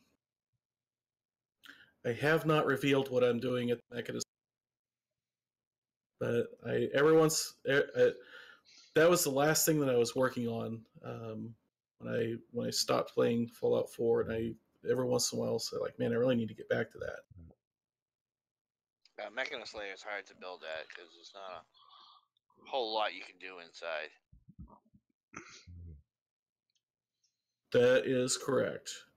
Yeah, you probably to get anything substantial there. I feel like you have to have um, a mod to do it. You know, like the unlocking Mechanist layer or whatever the hell it's called, just to be able to build something like even remotely substantial. But then again, you know, might lend itself to, you know, of course everybody does it there. You know, building some sort of factory or something like that. I mean, I feel like you know, Nacho, you could definitely destroy that. You know, you could just make that like your little bitch and, you know, do an awesome factory there or something. But then again, like I said, that's what everybody does, you know, or tends to do type of thing. So I always like to try to do stuff for myself that not everybody does. Like when I built that Coastal Cottage, I absolutely refused to use the little cellar thing. Not Coastal Cottage. Yeah, Coastal Cottage. I absolutely Coastal use Cottage, yeah. Yeah, I absolutely refuse to use the little cellar thing because there's only like 2 or 3 things that you do. It's either a little drug den, or it's a prison area, or it's a bug out like a bug out panic type room, you know. And it's like, what else you put in there? Not a whole lot of anything. So that's like I can't do anything that's even remotely original in there. So I'm just gonna fucking avoid it. So you know, I try not to do. I like using people's ideas on a micro level, so to speak, not at a macro level. You know what I mean? So I want to try to do original things whenever I'm doing something. Yeah, and So that you're right on that, Gary. It's hard to be kind of original on that area because there is only so much you could do with that little cave. yeah, and that's the thing. I mean, you only have so many different ideas of what you can do. So you know, why even bother? What are you looking for? So if you could design a mod for Fallout 4 that hasn't been designed yet or that you know of, what would you make that mod?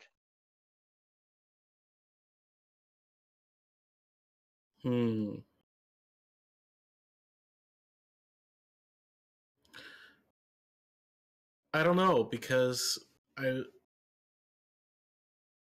I don't think that there is anything that I want to do with the game that I can't do either with the base game or with the mods that are already available. Um, so I don't know, more power armor models. Just because the 4 or 5 that are in the base game, like there's just not that much variation between them. Gary, I know you don't use mods, but is there a mod that you would like to see invented or make? Well, I often thought about making mods. I feel like, you know, it was something that I really wanted to play around with and do, but at the same time, because I don't use mods, I had a hard time, you know, trying to figure out what kind of mod I would build. You know, I feel like if I was going to build a mod, it'd be something I'd want to use myself.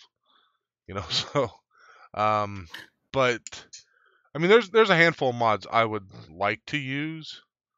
Um, none, you know, none really jump out there. Probably like the the one that Nacho's favorite one, the electrical one would probably be one that I would probably want to use, because I too like to do a lot of neat and interesting things with electrical stuff. And if you can make it easier to do and that kind of stuff, then why not? And also allow you to do more stuff with it. You know, so that would be one of them that I would like to use. Um, I mean, I'm sure there's a bunch of other ones that I would like to use as well, but you know, kind of comes down to, I made the decision, and it's really difficult for me to kind of go back on that. Although I was talking about doing another build series with Vix modded settlements, and I was going to go around and I was going to have to load mods for that and go around and use all of his settlements, and I was probably going to throw in a couple extra mods when I did that, but that would require me getting back into Fallout 4 and do some more building there. And like I said, I've got a couple other things I want to do. Would still love to be able to get in and do the vault, and like I said, that um, bushcrafting series, and that kind of stuff. So I feel like those two would have to come first. But as far as mods go, yeah, I think those would probably be it. And like I said, if I started modding, I would probably, you know, be getting a lot of the same ones that everybody else does as well. I think some of the ones that um, back when I was able to watch SARS stuff, some of the ones that he had, like I don't even know what you would call it, but like it's just more scrappy stuff. I would probably get Hmm. more of that stuff. Give me more options for scrappy building and that kind of stuff. I think I'd probably go with any mods that you know allowed me to do stuff like that. I think for me, just out of sheer laziness, is a mod that would wipe out a build in a settlement completely, so you don't have to go around breaking down what you've built. Because I mean, a lot of Fallout 4 is people building in the same areas over and over and over again, just different. I have a couple builds that I no way in hell can go in there and start breaking down because I know it's just crashed the fucking game. If I could just hit a button and everything in that settlement is back to stock the way it was before I started building, that would be grand. And see, that's one of the reasons why I stopped using mods, because I built in some settlements and then decided to go back and start clearing them out to do other stuff, and just kept crashing the game, and it was nonstop. And then so then I stopped using mods, and I still had to fight through it. I had to, scrap one item, run completely out of the cell, save the game, and then go back. And that way, if it crashed, then I could easily reload it and at least have that one item scrapped. And then I might be able to get two items scrapped before it crash, and then do the same thing. And that's good. Uh, After I figured out what was going on, I went around to all the settlements that I had built with any mods and scrapped everything there, just because that way I could go back and actually build there and not have any problems with them. So Brutal.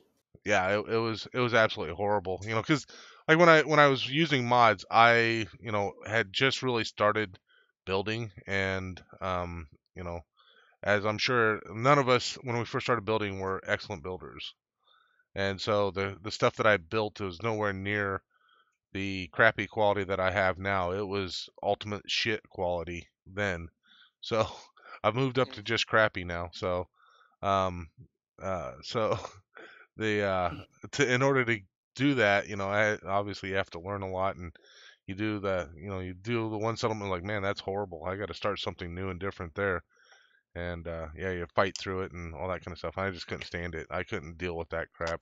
Plus, I found that I was only using certain things like additional scrappy items and stuff like that. I was only using like a handful of building mods, and I was like, why do I have all these other ones? I'm not going to use pretty much never going to use the institute stuff. It just doesn't fit what I want to build and the feel that I like, and all that kind of stuff. So I didn't. There was a lot of them that I didn't like anyway, and yeah, it just caused all kinds of problems. So.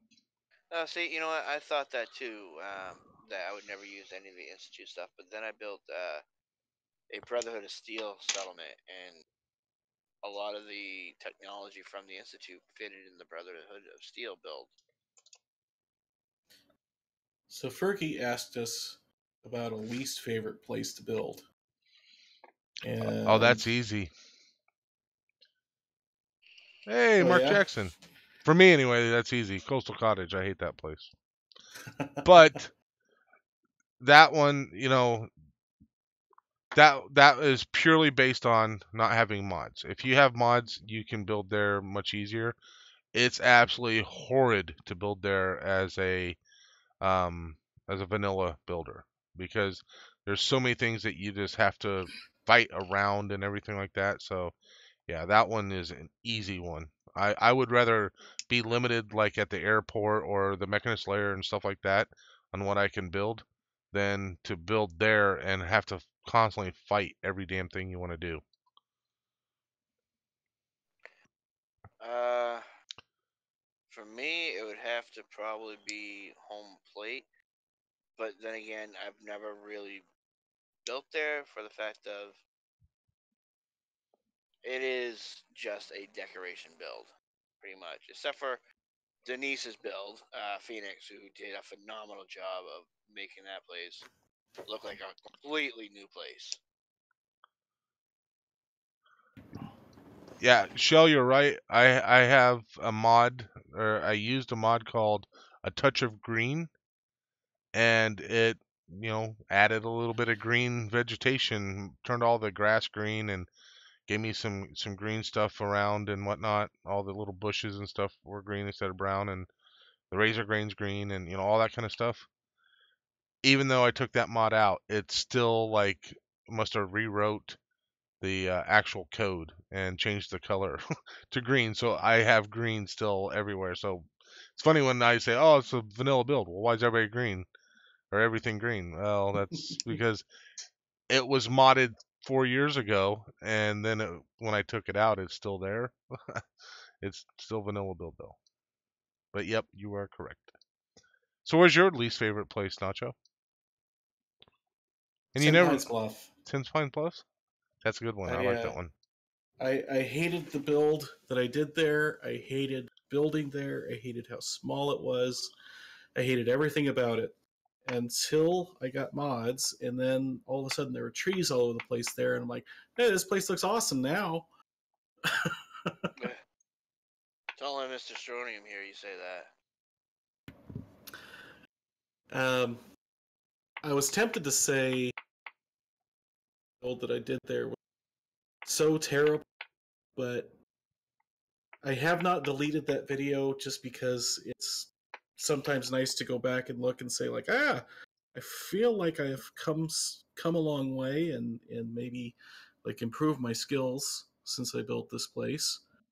I like to think so anyway. So yeah, that one that that's a terrible build, but that's not the fault of the location. That is the fault of the builder because I have seen some really awesome builds at Hangman's Alley. Yeah, I feel like I need to go back and do Hangman's Alley. I was fairly proud of the one that I did there, but I feel like I should really go back and try to revisit it and do something special there. I can definitely understand that, JPIC. It has a lot of building issues as well, especially on the vanilla side. Um, and it just seems like a cool place to build, but there are a lot of problems with building there. So the Gary, you mentioned maybe doing something with Draco's mod series, and I'm trying to remember exactly what he did there, but I do remember that he modded that settlement, and I think he fixed a lot of the problems that that place Yeah, had. yeah, he fixed quite a few of the problems, cleaned up, obviously cleaned up a lot of stuff, and he like raised the height so you could get higher, um, that type of stuff. So the height restriction is completely gone, and he made stuff that was not scrappable, made it scrappable, and kind of I think he, if I remember right, he adjusted the that kind of ladder that's in that pile right there, um, off the one door that most everybody leaves locked and closed. He adjusted that scrap pile down or something like that. I can't remember, but Yeah, and that was what he did with a lot of his modded settlements. That he was just cleaned them up a little bit, adjusted some things, and that kind of stuff. Only, he obviously added his little um, Mr. Handy fuel thing there, which is pretty cool. And then, the toolbox. But yeah, I believe he also put water in there too, so you could put a purifier in there. yeah, he may have. I can't quite remember now. Well, the nice thing about what he did was it's a light touch and is almost unnoticeable. It is things that I think that for the most part are things that Bethesda would have done if they had done more playtesting with the build system. But as we all know, build system was tacked on at the end. Yeah, exactly. It was almost an afterthought. Yeah, because didn't they say on that? I can't remember who it was now, but basically it was something they were just kind of playing with, and then they're like, "Oh well, we might as well just put it in there," you know. And obviously they didn't realize how big of a thing it was going to be. I mean, that was the only thing really that kept Fallout 4 replayable for, I would almost guess, most of the people that played it. I know there's a lot of people that like to just play through and all that kind of stuff, but I think the building is what kept it, or kept the replayability for it. Yeah, I mean, I probably would have played it twice. Got the I got the trifecta ending the first time I played it, and I would probably have done an institute run and then called it good. And then I would have missed all the opportunity that I had with the YouTube channel, all the fun that I've had interacting with all you guys. Yeah, definitely. And speaking of interacting with everybody, I have a funny story for everybody. And it's gonna involve a video that's gonna be coming out soon with the build that is showing right now.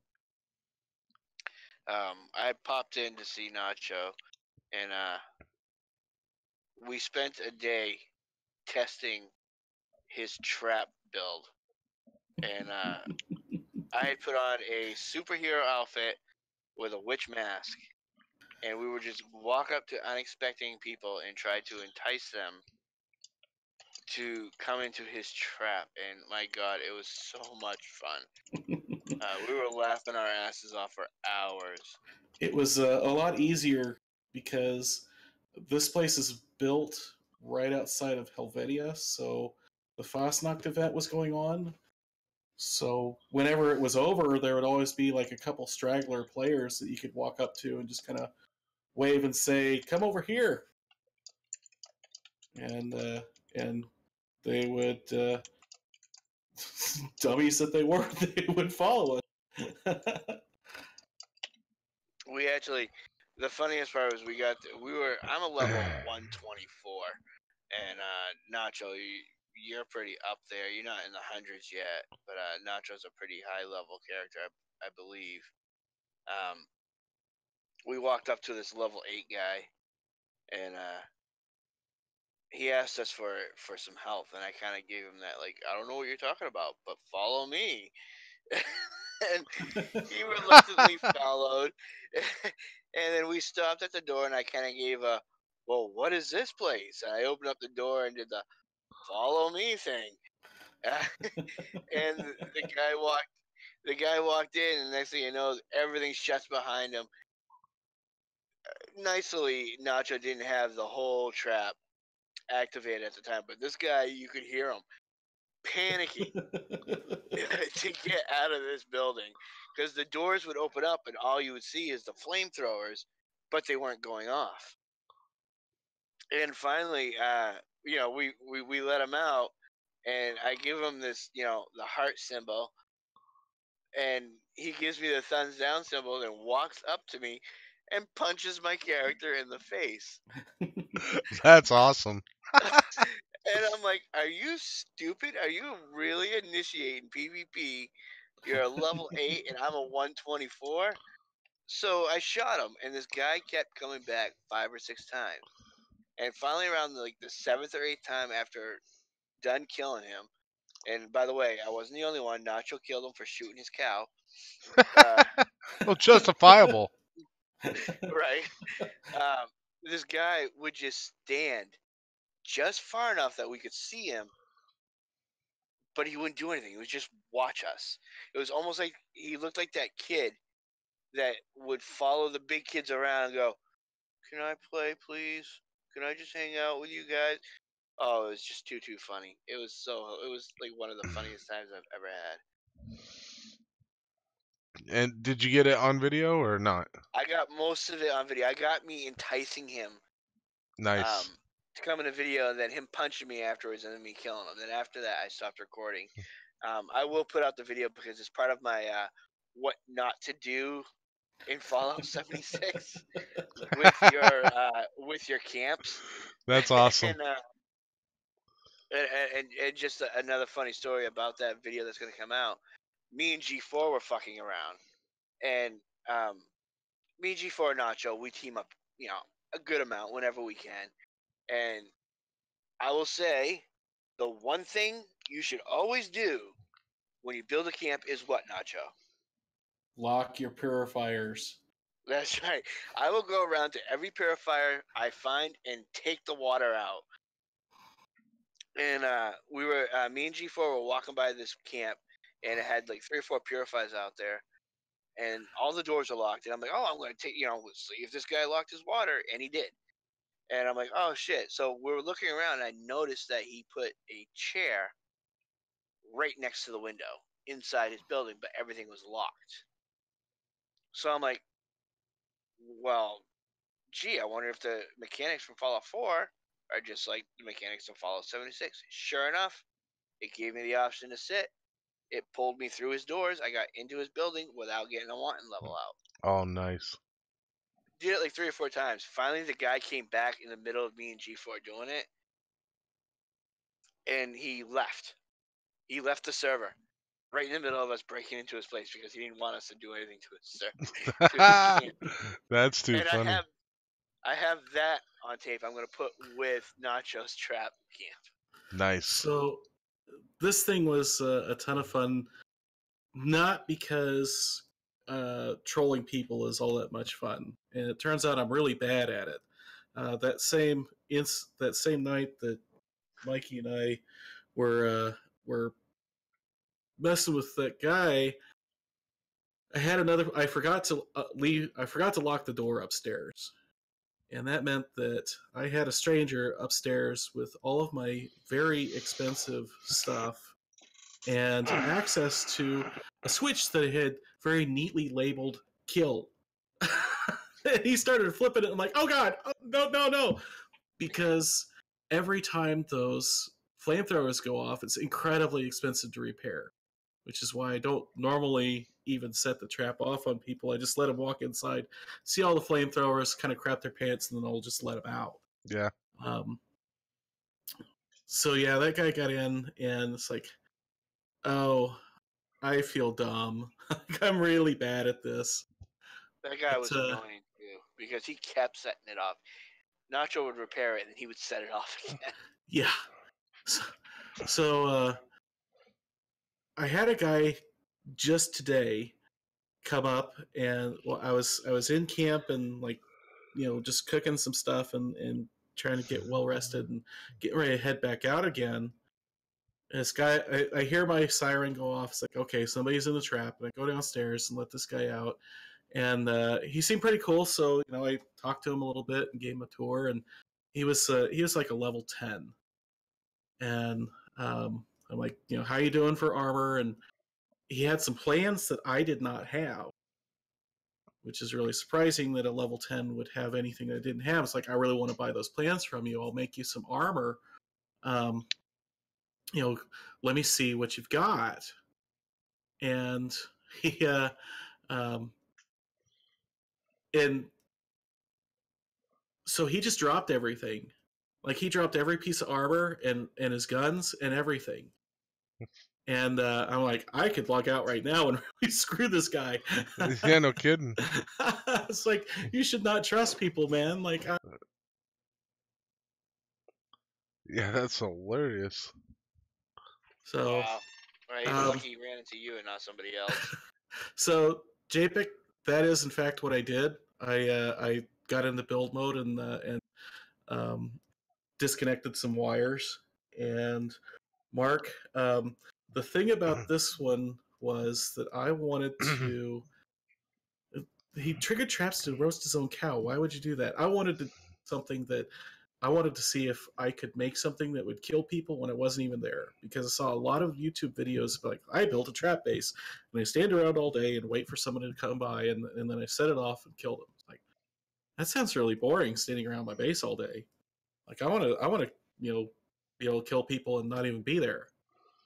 And this one does it. The only thing that I was not able to really do that I really wanted to do was I would desperately love to find plans for the radiation emitter trap, because most people are not armored up against radiation, Mm-hmm. and radiation persists after you die.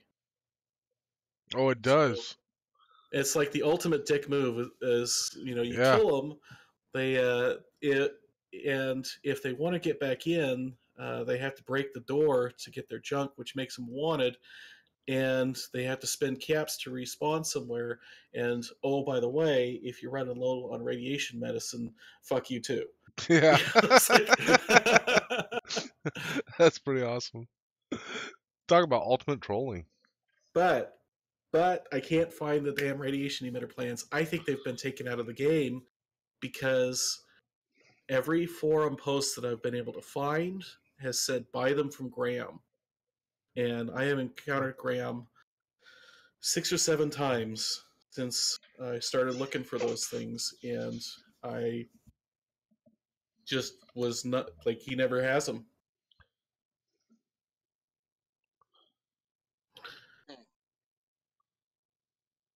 I mean, I would assume though, if they took it out of the game, they would take it out of the build option.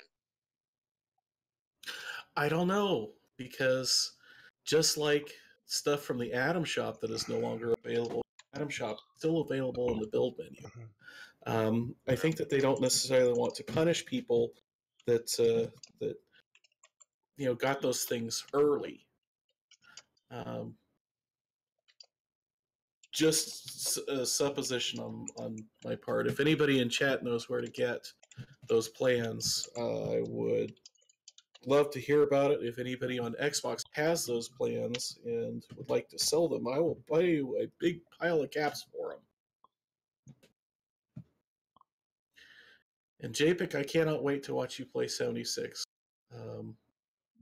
I'll be interested to see what your opinion is on it, especially now that it's been out a few months and has had at least some of the more egregious things patched out of it. Yeah, I would love I to may have see to JPEG too. I may have to try to make that stream. Especially I think since that'll make that a JPEG has priority. been very boisterous on questioning about it, trying to get other people's opinions, and Yeah. put some of his own opinions out there. Yeah. And to see his actual reaction to it would be great. In fact, JPIC, after you do that, I think you can be our next guest, and we will get your opinion as a new person if you want to do that. If you'd be interested in being our next guest on the show, that'd be cool. Definitely, I've been asking JPEG for a while to come on. I believe. I mean, I've we'll asked him a we'll few times. double our finder's fee and money that we pay out to all of our guests. We'll double it just for you, buddy. And I've also put out there, I have not talked to Gary about this, but someone who else I've been trying to get on the show but have not been able to get a hold of personally is Insane Sheklador. If anybody knows him, have him get a hold of me or Gary, because I would like to get him on the show as well. Well, I don't know if he would do voice. Like, he doesn't do voice in his videos, so it would be cool to get him on though. Yeah, I know. He'll have to SAR has just reached out for us, type the but whole I have time. not heard. We'll dub his voice like they did to Arnold Schwarzenegger in Hercules in New York. Yeah, there you go. All right, so let's get some questions for Nacho. Let's get some questions for Nacho from the chat. Anybody got anything for Nacho? Any of those? I need to wire this up type thing. How do I do this? Oh, thank you, SAR. Oh, that's too bad.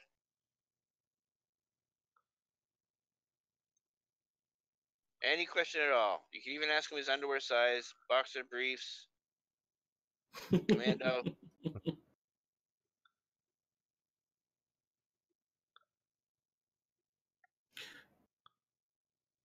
Yeah, if anybody has anything that they have wanted to build in Fallout 4 but can't figure out how to do, I'd love to hear about it because that would be just another great idea for another video.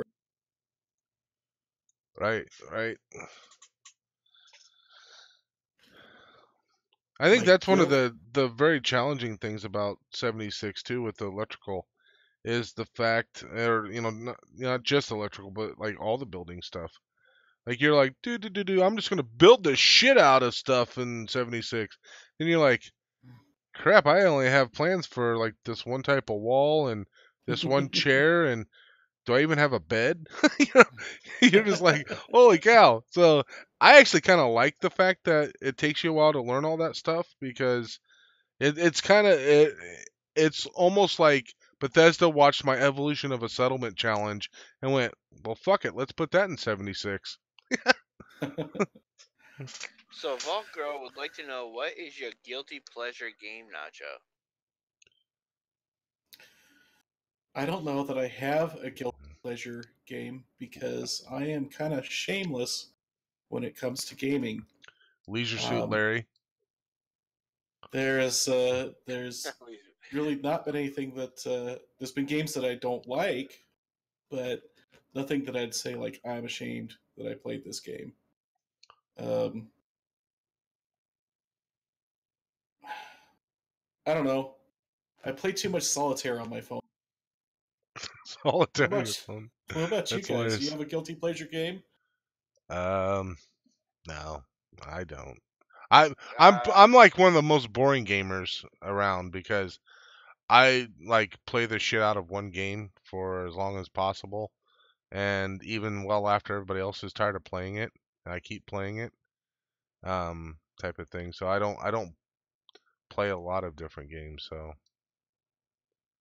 I like to play Sea of Thieves with Automatic and Mr. Stronium. but why is that a guilty pleasure? That just sounds like fun. Yeah. I don't know. It seems like it's a childish game, but it's a fun game. I guess I don't know. Maybe Apex Legends. No, because Apex Legends is not a guilty pleasure either. I don't know. I don't think I have one either. I'll shamelessly play anything I enjoy. So Mark Yep. wants to know what your ideal character build is. Um, in both Fallout 4 and in Fallout 76, it's a sneaky sniper. Um, in 76, in Fallout 4, it's just kind of a no-brainer. In my opinion, it's the most powerful build, except for melee, but it's more fun than melee in Fallout 4. And in 76, as a solo player, sneaky sniper is the way to go because you can't. If you're careful, you don't get swarmed, and sneak is incredibly overpowered. Yeah. So So, Die or on a whim 7737 would like to know how you got your gamer tag. um, so like most people when they're setting up their YouTube channel, they do it with grand dreams about how popular their channel is going to be. And it's like, I don't really want my YouTube life to intersect my personal life. So, a lot of people will start off with, saying who they are and what their name is. And I kind of felt like, well, my real name is not your business. Who cares what my real name is? You don't know me. You're never gonna know me.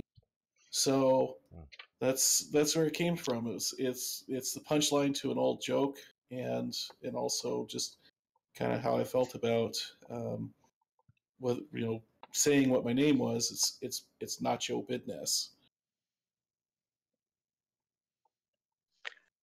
That's pretty funny. JPick wants to know Yeah. if we got any spoilers coming up for any cooking vids. So I am gonna do some baked beans. These are the thing. These are the things that whenever I get invited to a barbecue, everyone says, "Bring the beans." Well, I'd like to make some. No, bring the beans. But I really would like to. No, bring the beans.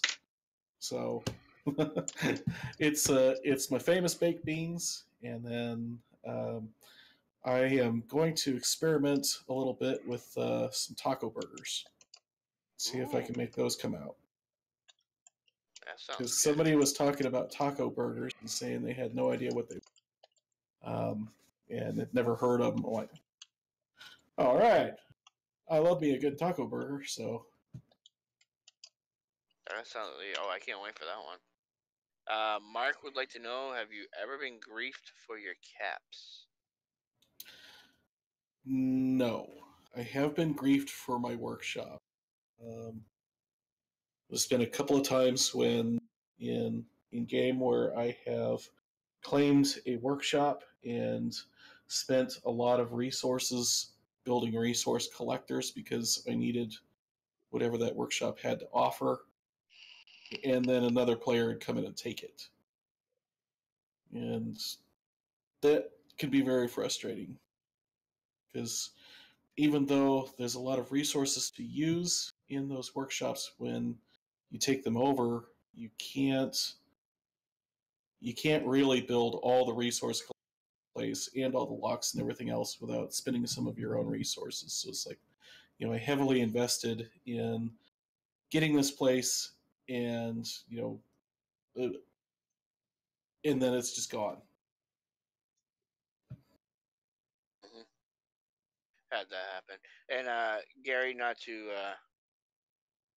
correct you too much, but there is a wire glitch in 76, but it's kind of completely different than how Fallout 4 works. Oh yeah.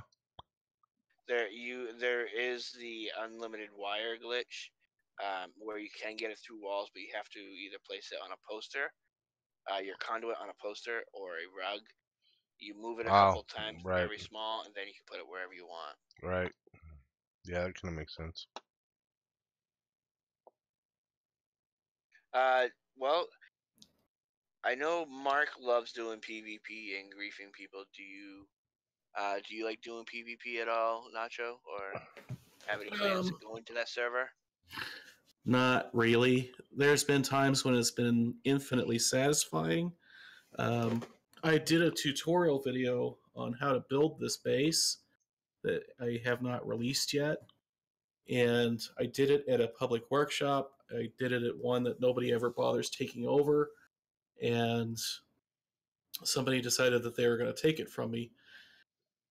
And I very politely asked them to leave, said, hey, I'm making a tutorial for my YouTube channel. Would you like to check it out? And they just started shooting at me. Killing that player was one of the more satisfying things that I've done in this game. Especially because he was carrying a ridiculous amount of junk. And some of it was really high value stuff. Like I think he had like 50 gold on it, and a bunch of other like high value, hard to find junk. And I'm like, you initiated combat with someone who was almost twice your level in a workshop that he owned with turrets around, and like what? Yeah, some of the people do really, really stupid stuff in this game. The only time I find it satisfying killing a player is one, if they attack me first, or if they do something really stupid like I took it over a workshop with G4, and this guy, again lower level, blatantly walked up to one of our resources in front of us with turrets pointing at him and lockpicked the resource to steal the stuff. Brilliant. Yeah, I'm like, are you that fucking? And we sat there and watched him. We let him do it. And the Well, minute he maybe got that one level, what level was the player? Maybe they didn't know. oh, they were 20s. Okay, that's new enough. They might not know what the consequences are. But I'm sure you taught them. Oh yeah, he was another one that kept coming back 3 or 4 times. He came back with 1 armor, then he came back. He repaired his power armor. it was like, really, dude? Come on, take your lickings and go. Yeah, some people just don't have a clue. No. So Mark says that that a pure PvP build is the only build in 76, and I guess maybe once you get to level 234, maybe, because I agree, like they're gonna come after you all the time if you're that high level, because it's a challenge, right? They're gonna try and everybody wants to be king shit at Turd Mountain, right? And I suppose by the time I'm level 234, I'll have enough spare perks to invest in that. Well, maybe the people keep coming after you, Mark, because they figure you're so high level, you'd have a shit ton of caps or something. So they want to try to farm them from you or something. I don't know. It just doesn't make any sense to me. All right. So let's discuss this PvP a little further because I know Mark loves it. What do you feel about them doing a separate server that's dedicated for PvP and one for people who aren't?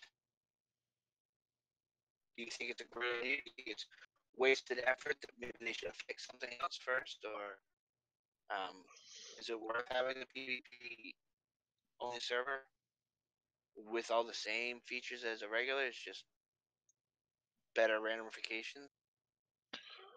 I think for those people that want to do PvP, like that's just what they want to do, I think that's great. It gives them a place where they know that they're not going to have to worry about having somebody complain about them being a griefer or whatever like that, you know. Um, and it also gives that opportunity to get them away from those that don't want to do the PvP. Um, there may be a better way of doing it. I don't know, but I kind of like the idea. Um, but I don't know. It still kind of takes away that ability. You know, like one of Otto's big things is, you know, he wants to be able to kind of he wants to be a troll, basically. Is, you know, one of the things Otto told me, you know, was he wants to be a troll. He you know, wants to see what kind of interactions he can get from being that, you know. Which, hey, you know, more power to you. You know, do what you want, you know. And I don't really have a problem with that, because if it's that big of a deal, I'll just go to a different server. You know, if somebody won't leave me alone and I can't, you know, get done what I want to get done or whatever, and I don't want to deal with them, I'll just say fuck it and leave, or figure out a way to kill them. Although I don't want to get stuck in an endless loop of them killing me killing them, you know, type of thing. But personally, I think that it's a decent idea, but you do take away those opportunities for some of those interesting interactions. That's my basic thought on it. What about you, Nacho? I am so glad that they have the adventure mode and survival mode, because it separates the players that do want to do PvP and that's kind of all we've been asking for since the very first announcement of this game, when they said that PvP was going to be possible.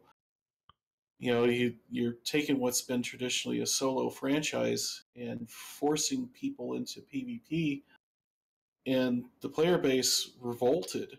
They didn't buy the game. They have not been spending money in the Atom Shop. All of those things that Bethesda didn't want. If they had offered this mode from the start, I think that their success with this game would have been a lot better. Well, I think I kind of agree with you there, but I think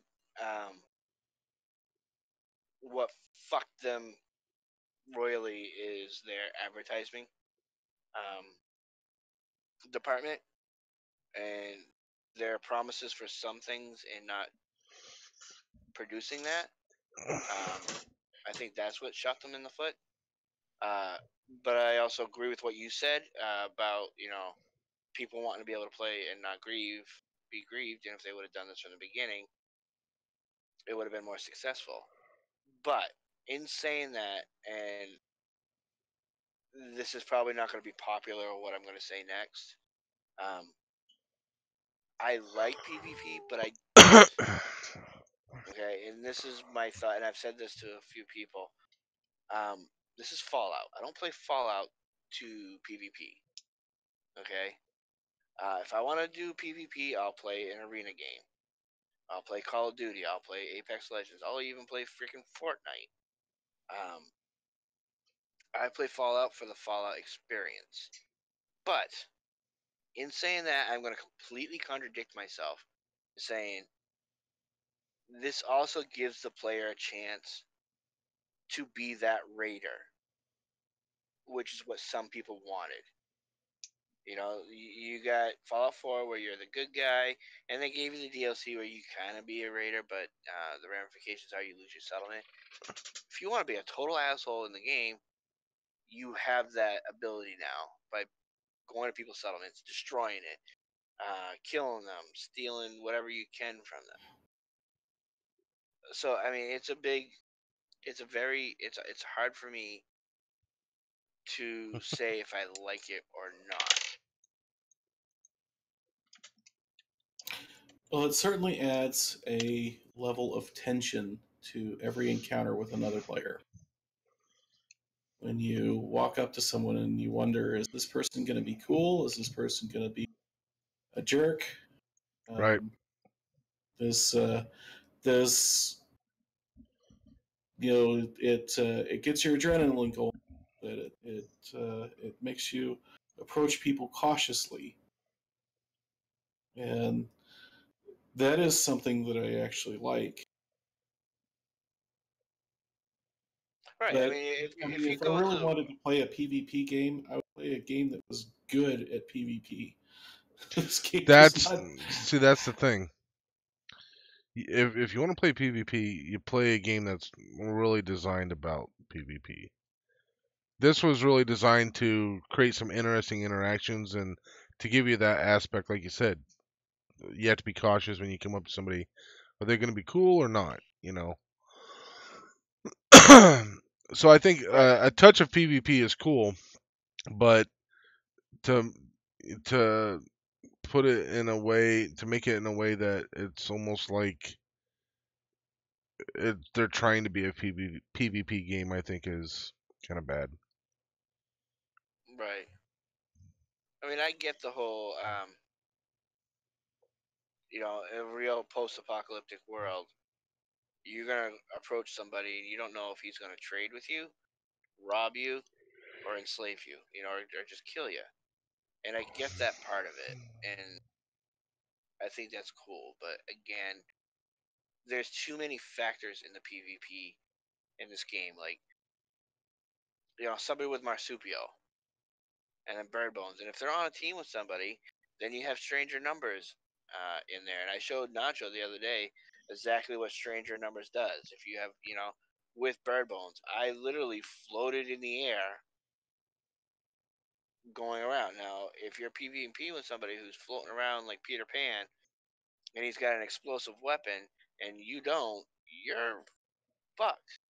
Yes, there's builds you could do to help you against damage and stuff like that, but that's not the type of PvP I want. So I'm looking at chat, and both Mark and Dyer are saying that the trolls are actually worse in adventure mode, which has not been my experience at all.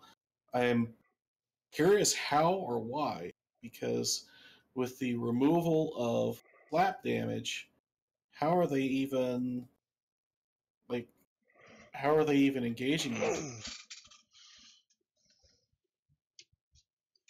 Yeah, I haven't had the same experience that Mark has had. He asks us, every now and then we get into the same room and chat, and he'll ask me, "Hey, are you getting much grieving for your caps and stuff like that?" I don't go into PvP servers, but I haven't had much problem with griefers. I've had maybe one or two try to break into my camp, see what I got, but other than that, no, I've had no problems whatsoever. Really, I know Denise did. She's had people that straight up just walked into her camp and just destroyed her camp for no reason.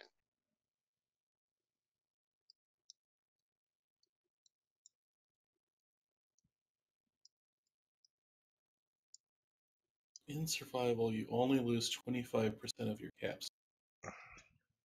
Adventure, you still lose the full amount. Yeah, but if they come and attack you, you take 0 damage unless you fight back. Then again, it doesn't seem like it's going to be in Mark's nature to let someone shoot at him without just turning around and annihilating him. Yeah, right. I think it's really hard for any of us to have somebody try to bully us and you not fight back, but unless you're just really, I had a guy just kept trying to shoot me in the back of the head, and I just let him keep shooting. So eventually, I walked away from him. Yep. Oh, I remember this. I had forgotten all. This sucker got so crashy towards the end. This is another one where I built way too much.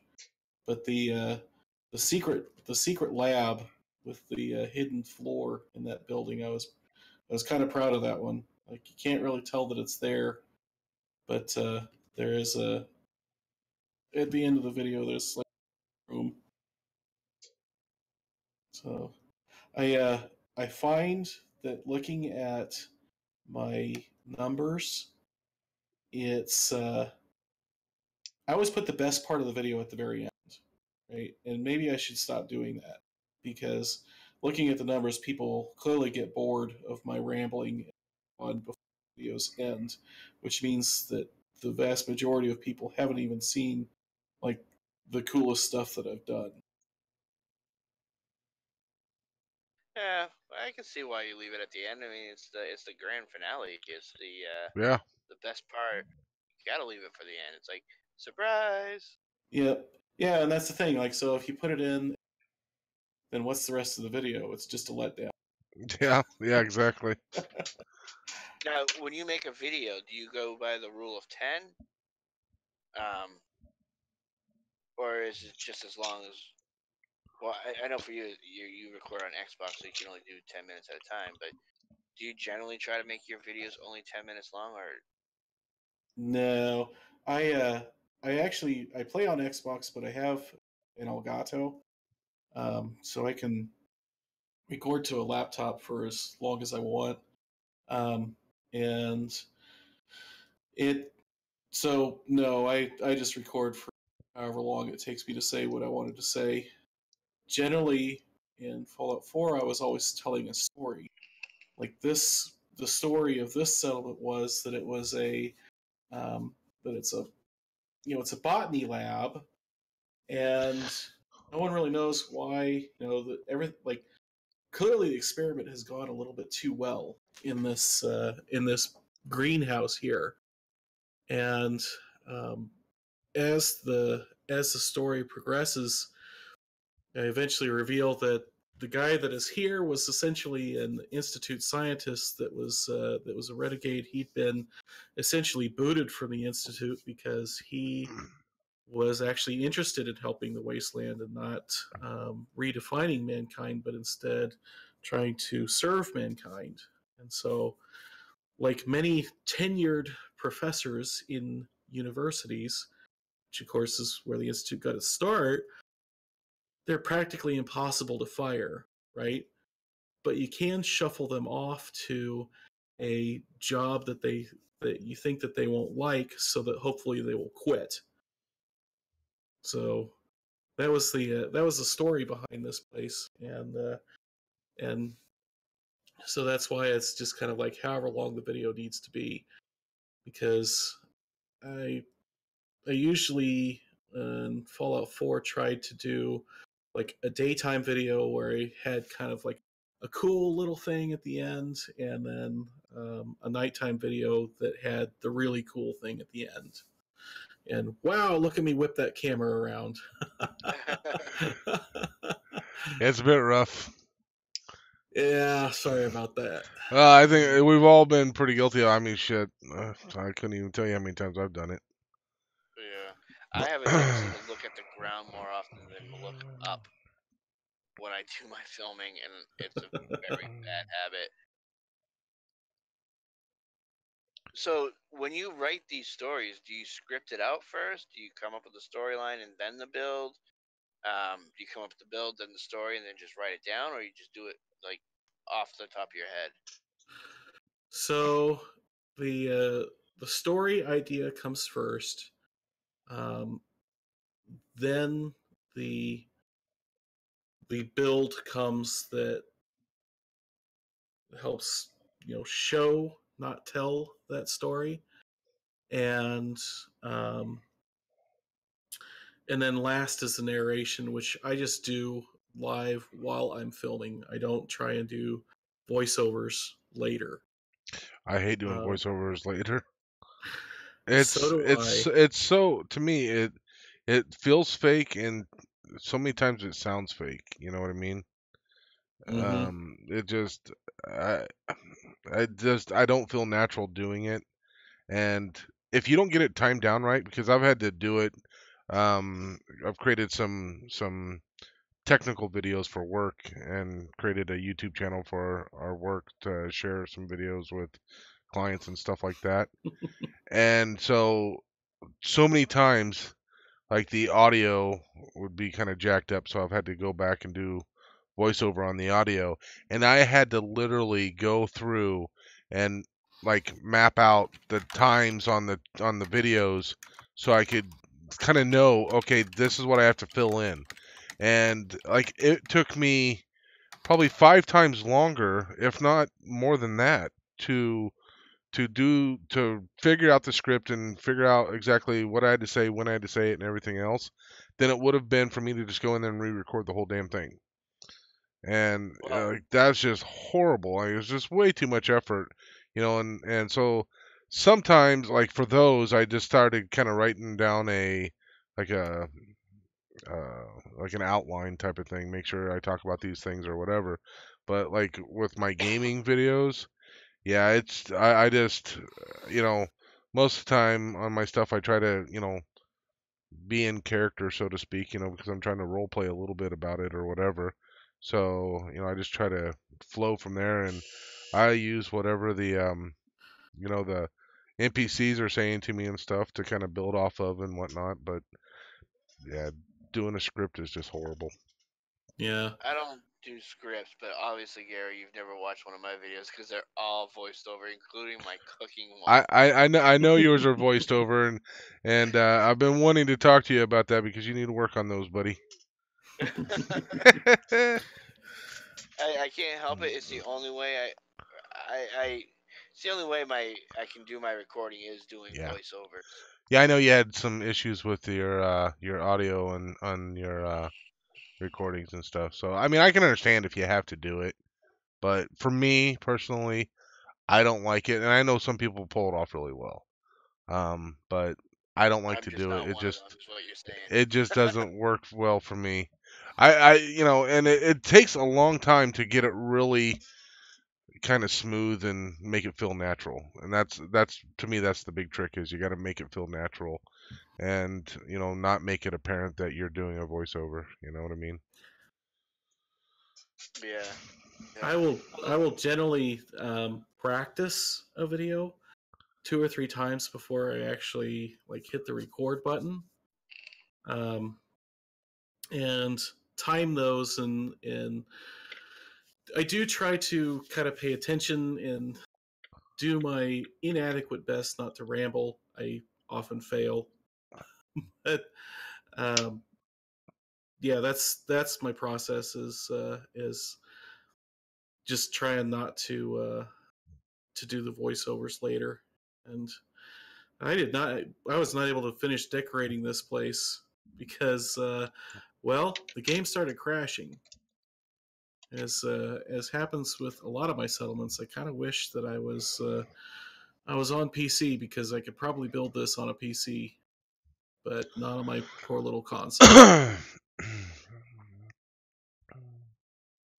Yeah, Yeah.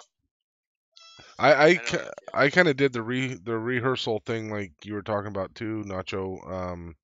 For the evolution of a settlement videos, I was doing that because because of the fact that it was kind of like a much more heavy role playing, because I'm trying to tell a story, and fill in the story and everything like that. I needed to go through and kind of figure out, okay, if, especially with the video or the time period, limit that I was putting on the videos, I had to kind of go through and go, okay, if I'm going to show this stuff here, how am I going to show it? How much time is this going to take me so I can kind of figure out how much of the storyline do I put in here or how much do I need to talk more about the stuff?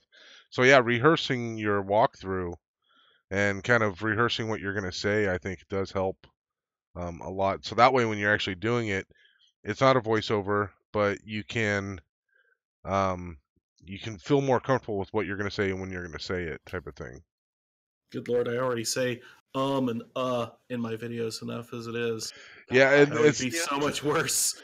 well, it's so funny you said that because I literally was when I was doing the voice, I was watching my video, one of my videos over, and I think I said or about at least 30 times, and I was immediately flashing back to a teacher I had in high school who said you should never say and when you're doing a presentation in front of people. Yep. But I can't help it. I'm trying. I can never do anything. I well, think yeah, teachers very teachers say that, and like our CEO just did a uh, what they call them town halls, like a quarterly company wide whatever presentation thing. This is where the company's at, type of thing. And the whole time he's going, and well, and you're just like, that's a fucking CEO doing it. So the English teachers and the speech teachers and all that can eat a dick because CEOs are doing it. I don't feel like I have to worry about it too much. Yep. Oh, I think my karaoke bar crashed. I'm trying to remember this video. Oh, right. I was going to show my turret gallery that because I had the kind of turrets up here, and it's like, man, I don't really want turrets on a roof. That's boring. Um, and that's how I ended up with this half wall that suggested a stage, and all of a sudden the idea of a karaoke bar was born. yeah, Mark, you're probably right. You're right on that one.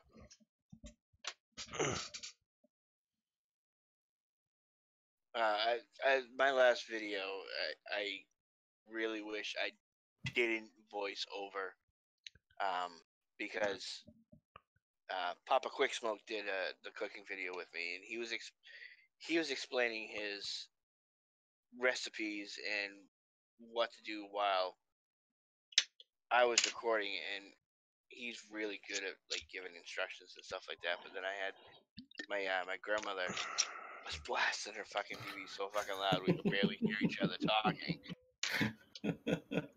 That's hilarious. So like he's explaining stuff, and I'm like, Dad, you don't have to worry. Just tell me what your thought process is, and I'll voice it over because I have to voice it over anyway.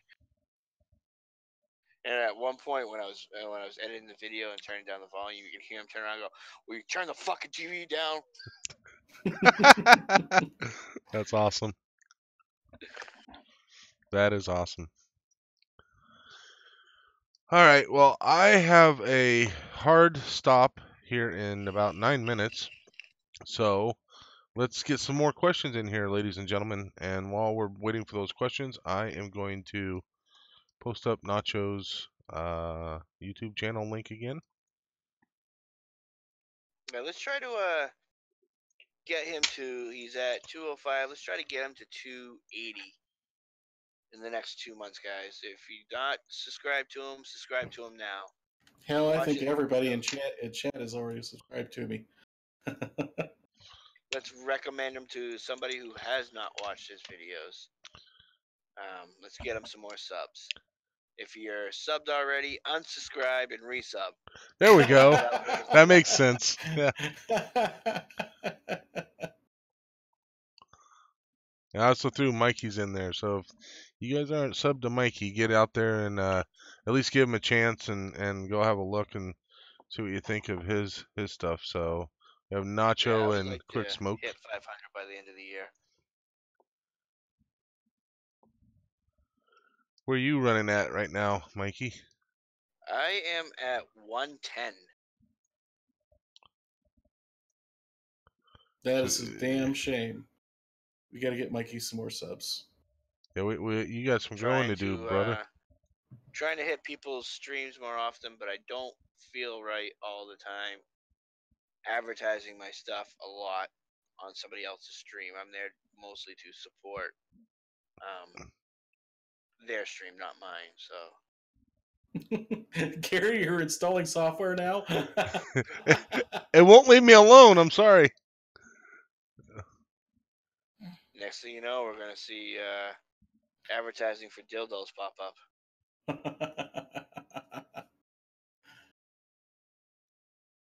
Yep. For God's sakes, Gary, don't show us your internet. I know, thanks, Mark. Appreciate that. I appreciate that.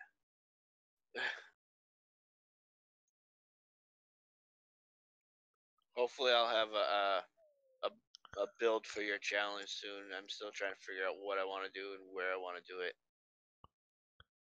And if you have not seen SAR's videos, I think he posted something on the challenge, correct, SAR?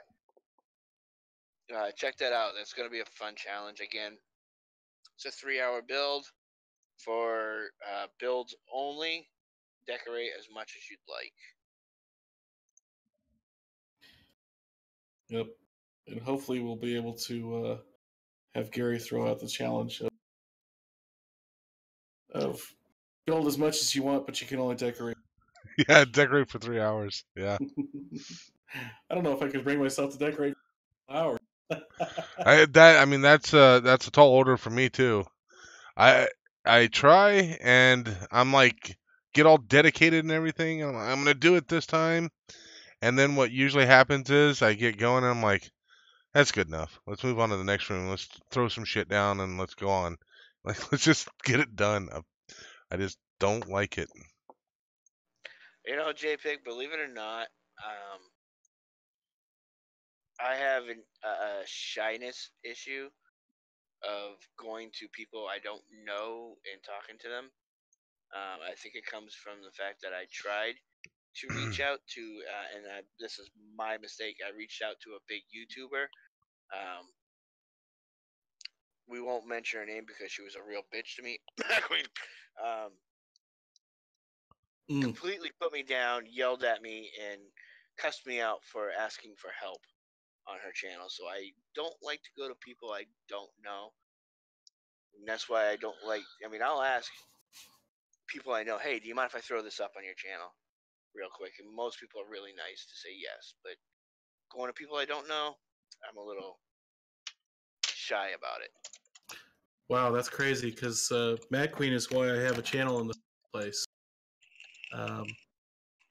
I she was asking like for viewer suggestions, and I was like, here's something that I think in comments, and um, she wasn't interested in doing it herself, but she's like, you should build it, and I was like, I can, but it's not very fun if nobody can see it, and I don't know how to make videos. And she was like, well, it's easy, just do it, and so I did. Um, I would not have a channel at all if she had not encouraged me to do that. So Yeah, I that mean, is, she was cool at first. I talked to her. I did a build that was influenced by her builds. Asked her to check out the channel. She did. She said she liked it, and I said, "Oh, thank you for checking out the channel and liking it. If you could give me a shout out, that'd be great." And she went, "Oh, you can't ask that, blah blah blah blah blah," and said I was rude and everything else for asking. And I'm like, "All right." yeah.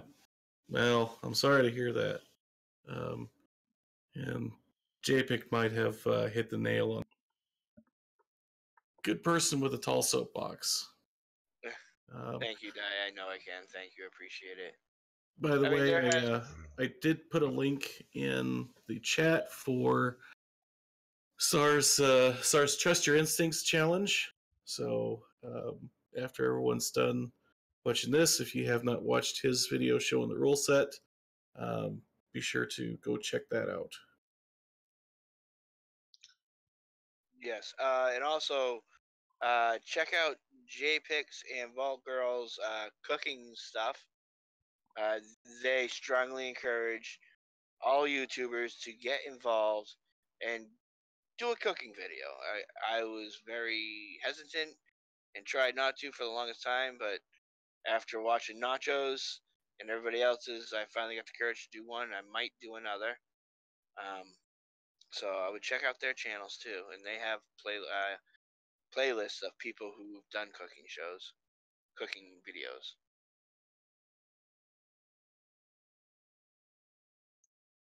I was gonna try to find your Discord invite as well, but I can't find it now. I'm gonna throw that in there. So Nacho's got himself a Discord channel, and if I think I might still have it queued up on mine. Let me see if I can yeah, get in. I got it. make sure you get that thrown in there. There we go. Sweet.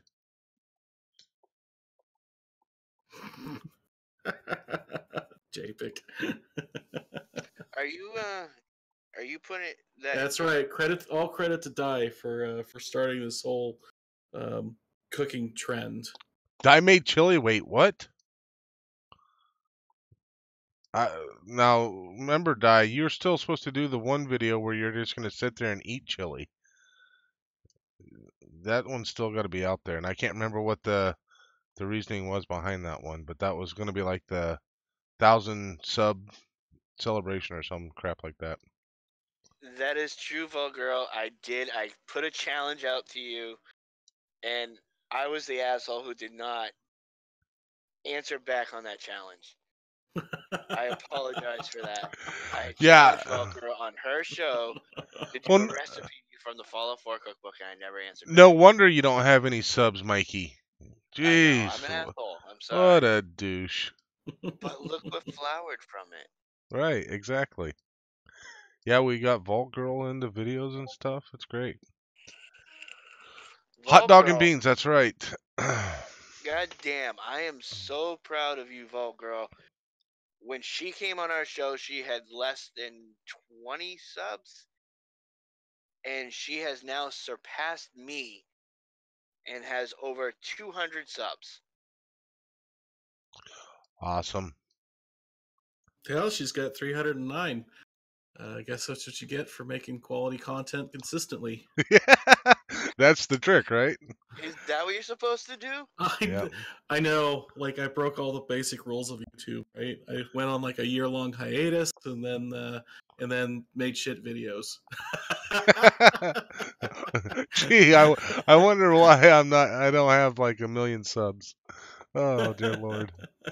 I don't even know how many I have right now. That's how I know it's really crazy because I had somebody sub to me the other day who is actually a railroad because I've been relegated to watching railroad videos and like I was mentioning earlier bushcrafting videos at work. And he was a model railroader that I subbed to um, just a couple weeks ago, and he subbed to me just the other day, and I was like, dude, I'm nowhere near your content. You know, I'm not doing model railroad videos. Like, what the hell are you subbing to me for? Like, maybe you're interested in gaming. That's great. I love it. But I was just shocked. I was like, all right, hey, I'll take it. I don't care. Anyway, I want to do one last thing here. So, Nacho, I saw Mark ask this question out there, but we always like to kind of reiterate it. What new games are you looking at, and what kind of new videos? I know we got some food videos coming up. What new stuff are you looking at putting out on your channel? So games I'm looking forward to: Outer Worlds. I need to play Metro, and um, there's a few others out there. As far as stuff upcoming on the channel, I dropped a basic video on keypad doors today because all the tutorials that I was able to find sucked. And um, I've got an advanced tutorial coming. I've got some stuff on some easy ways to make caps. I've got some Skyrim content coming to show people how to make awesome Skyrim gear without abusing Restoration Potion perk or Restoration Potion exploit. So that is all in the near future. Awesome. And how about you, Mikey? Well, I just put out that cooking video, open face chicken parm sandwiches. I might do another cooking video. I am currently working on some streams with G4 for Borderlands 2 and the upcoming Borderlands 3 coming out. You can check that out on G4's channel whenever we do that. I still have some builds I got going to be coming out on Fallout 4. I'm actually just got my eye peeked on this new Star Wars game that's coming out from the same people who made Apex Legends. Their name is escaping me right now. Was it a PvP game? No, it's going to be a single player. It's going to be after Empire Strikes Back. So it's going to take place after the Jedi has all fallen. And I posted previews to the game on Discord all over. And I'm Is it an also RPG? kind of I don't know. Haven't read a whole lot of information. They put out a commercial today. Oh, Or okay. I saw the commercial. Well, because like Nacho is intrigued. right now Star the Wars experience. It's been a long time since we had a good one. Star Wars it's Star Wars celebration right now in Chicago, and so there's going to be a lot of news coming out, for gaming and books and shows and all that stuff, all things Star Wars. So that's probably why you saw the thing for it today. I wish we'd talked about Star Wars. Yeah, but the name is Star Wars Jedi Fallen Order. Right. And Yep. it's one of the last surviving members of the Jedi Order after Purge of Order 66. Yep. Is now a Padawan on the run. Well, the one thing I'll say is, so far, all of the games other than Battlefront 1 and 2, the most two recent iterations, they haven't come out with any of the other games. Like they got their mobile game. That's pretty much it. All their other games that EA and their subsidiaries have been trying to put out for Star Wars because they're the only ones licensed for it. They've all fallen apart because EA is a bunch of dipshits and don't know how to put out games anymore. And sadly enough, that's the big producer of the game. It's also oh my god, it's EA and Open World. Yeah, they're all subsidiaries of EA, basically. Yeah. Respawn Entertainment, and EA. That's who it is that put it Right. out. Well, for anyone who has not seen the new trailer for the upcoming movie, go watch that because Definitely. I don't know. The last one, I hated everything that was with Leia and the fighter pilot and the dipshit admiral, retard. I hater, and did not like anything on the Casino Planet. But man, did I love what they did with Luke Skywalker and Rey. Did you? Like, Oh, I hated that. oh yeah, I hated everything they did about Luke Luke. did not get a happily ever after. Luke was always a terrible Jedi to begin with. So. I hated that whole thing. That whole thing just pissed me off. It ruined me for the entire series. They better come correct on this movie, otherwise I may stop being a Star Wars fan, and I'm a huge Star Wars fan. So. But he made the heroic sacrifice. That's the only good thing they did about Luke. The whole thing in the middle was crap. So yeah, man. I Luke love would. that they turned Luke into a bitter old man. It was Yeah, so unexpected. that was the worst thing they could possibly do. That's the reason why so many Star Wars fans are so pissed off at Lucasfilm right now, and it's especially Kathleen Kennedy, and they want her fired. Honestly, Kathleen Kennedy. I will tell you without a doubt that pound sand. that whole thing that they did with Luke, that's why. Yeah. Well, we might have to do a separate show on Star Wars alone. We may have to. If you want to see that. Definitely. We will get a nice panel in here of Star Wars nerds and just hash it all out. No holds barred. That's right. We can argue until our heart's content.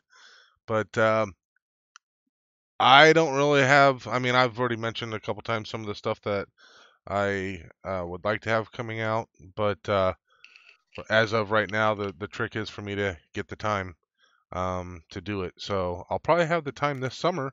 I'll probably be doing a lot more gaming this summer because I will be all alone in this world for a couple months while my wife and daughter are in Australia. So, but until then, I'll just try to get some time when I can to get in and play games and maybe make some videos and get some content out there. So, with that, we will definitely try to get some more episodes of our podcast out. Right. Yeah, and so we're gonna have to work on getting JPick hooked up. Find some time that he can meet up with us, and if we don't do it on a Saturday, maybe we can figure out a different time. Try to be flexible on that, and we'll try to get. I'd love to get JPick's take on 76 after all this time. You know, first time playing and all that kind of stuff. So yeah, that'll be interesting. So anything else, guys? Man, thanks so much for having me on because this was a blast. Thank you for coming and joining us, Nacho. It was great having you on here. I haven't had a chance to talk to you in quite a long time, so it was great catching back up with you again and hearing some of the stories and the kind of the answers to some of your questions and stuff. It's always a treat for me and Mike to do that. And you know, even though we kind of know each other, you know, through the whole community thing and stuff, you still end up learning a bit more. So it's always fun. Yep. Thanks, guys. Yep. Thank you. Thanks, everybody in chat. Appreciate it. And love you all. Talk to you all later. Bye.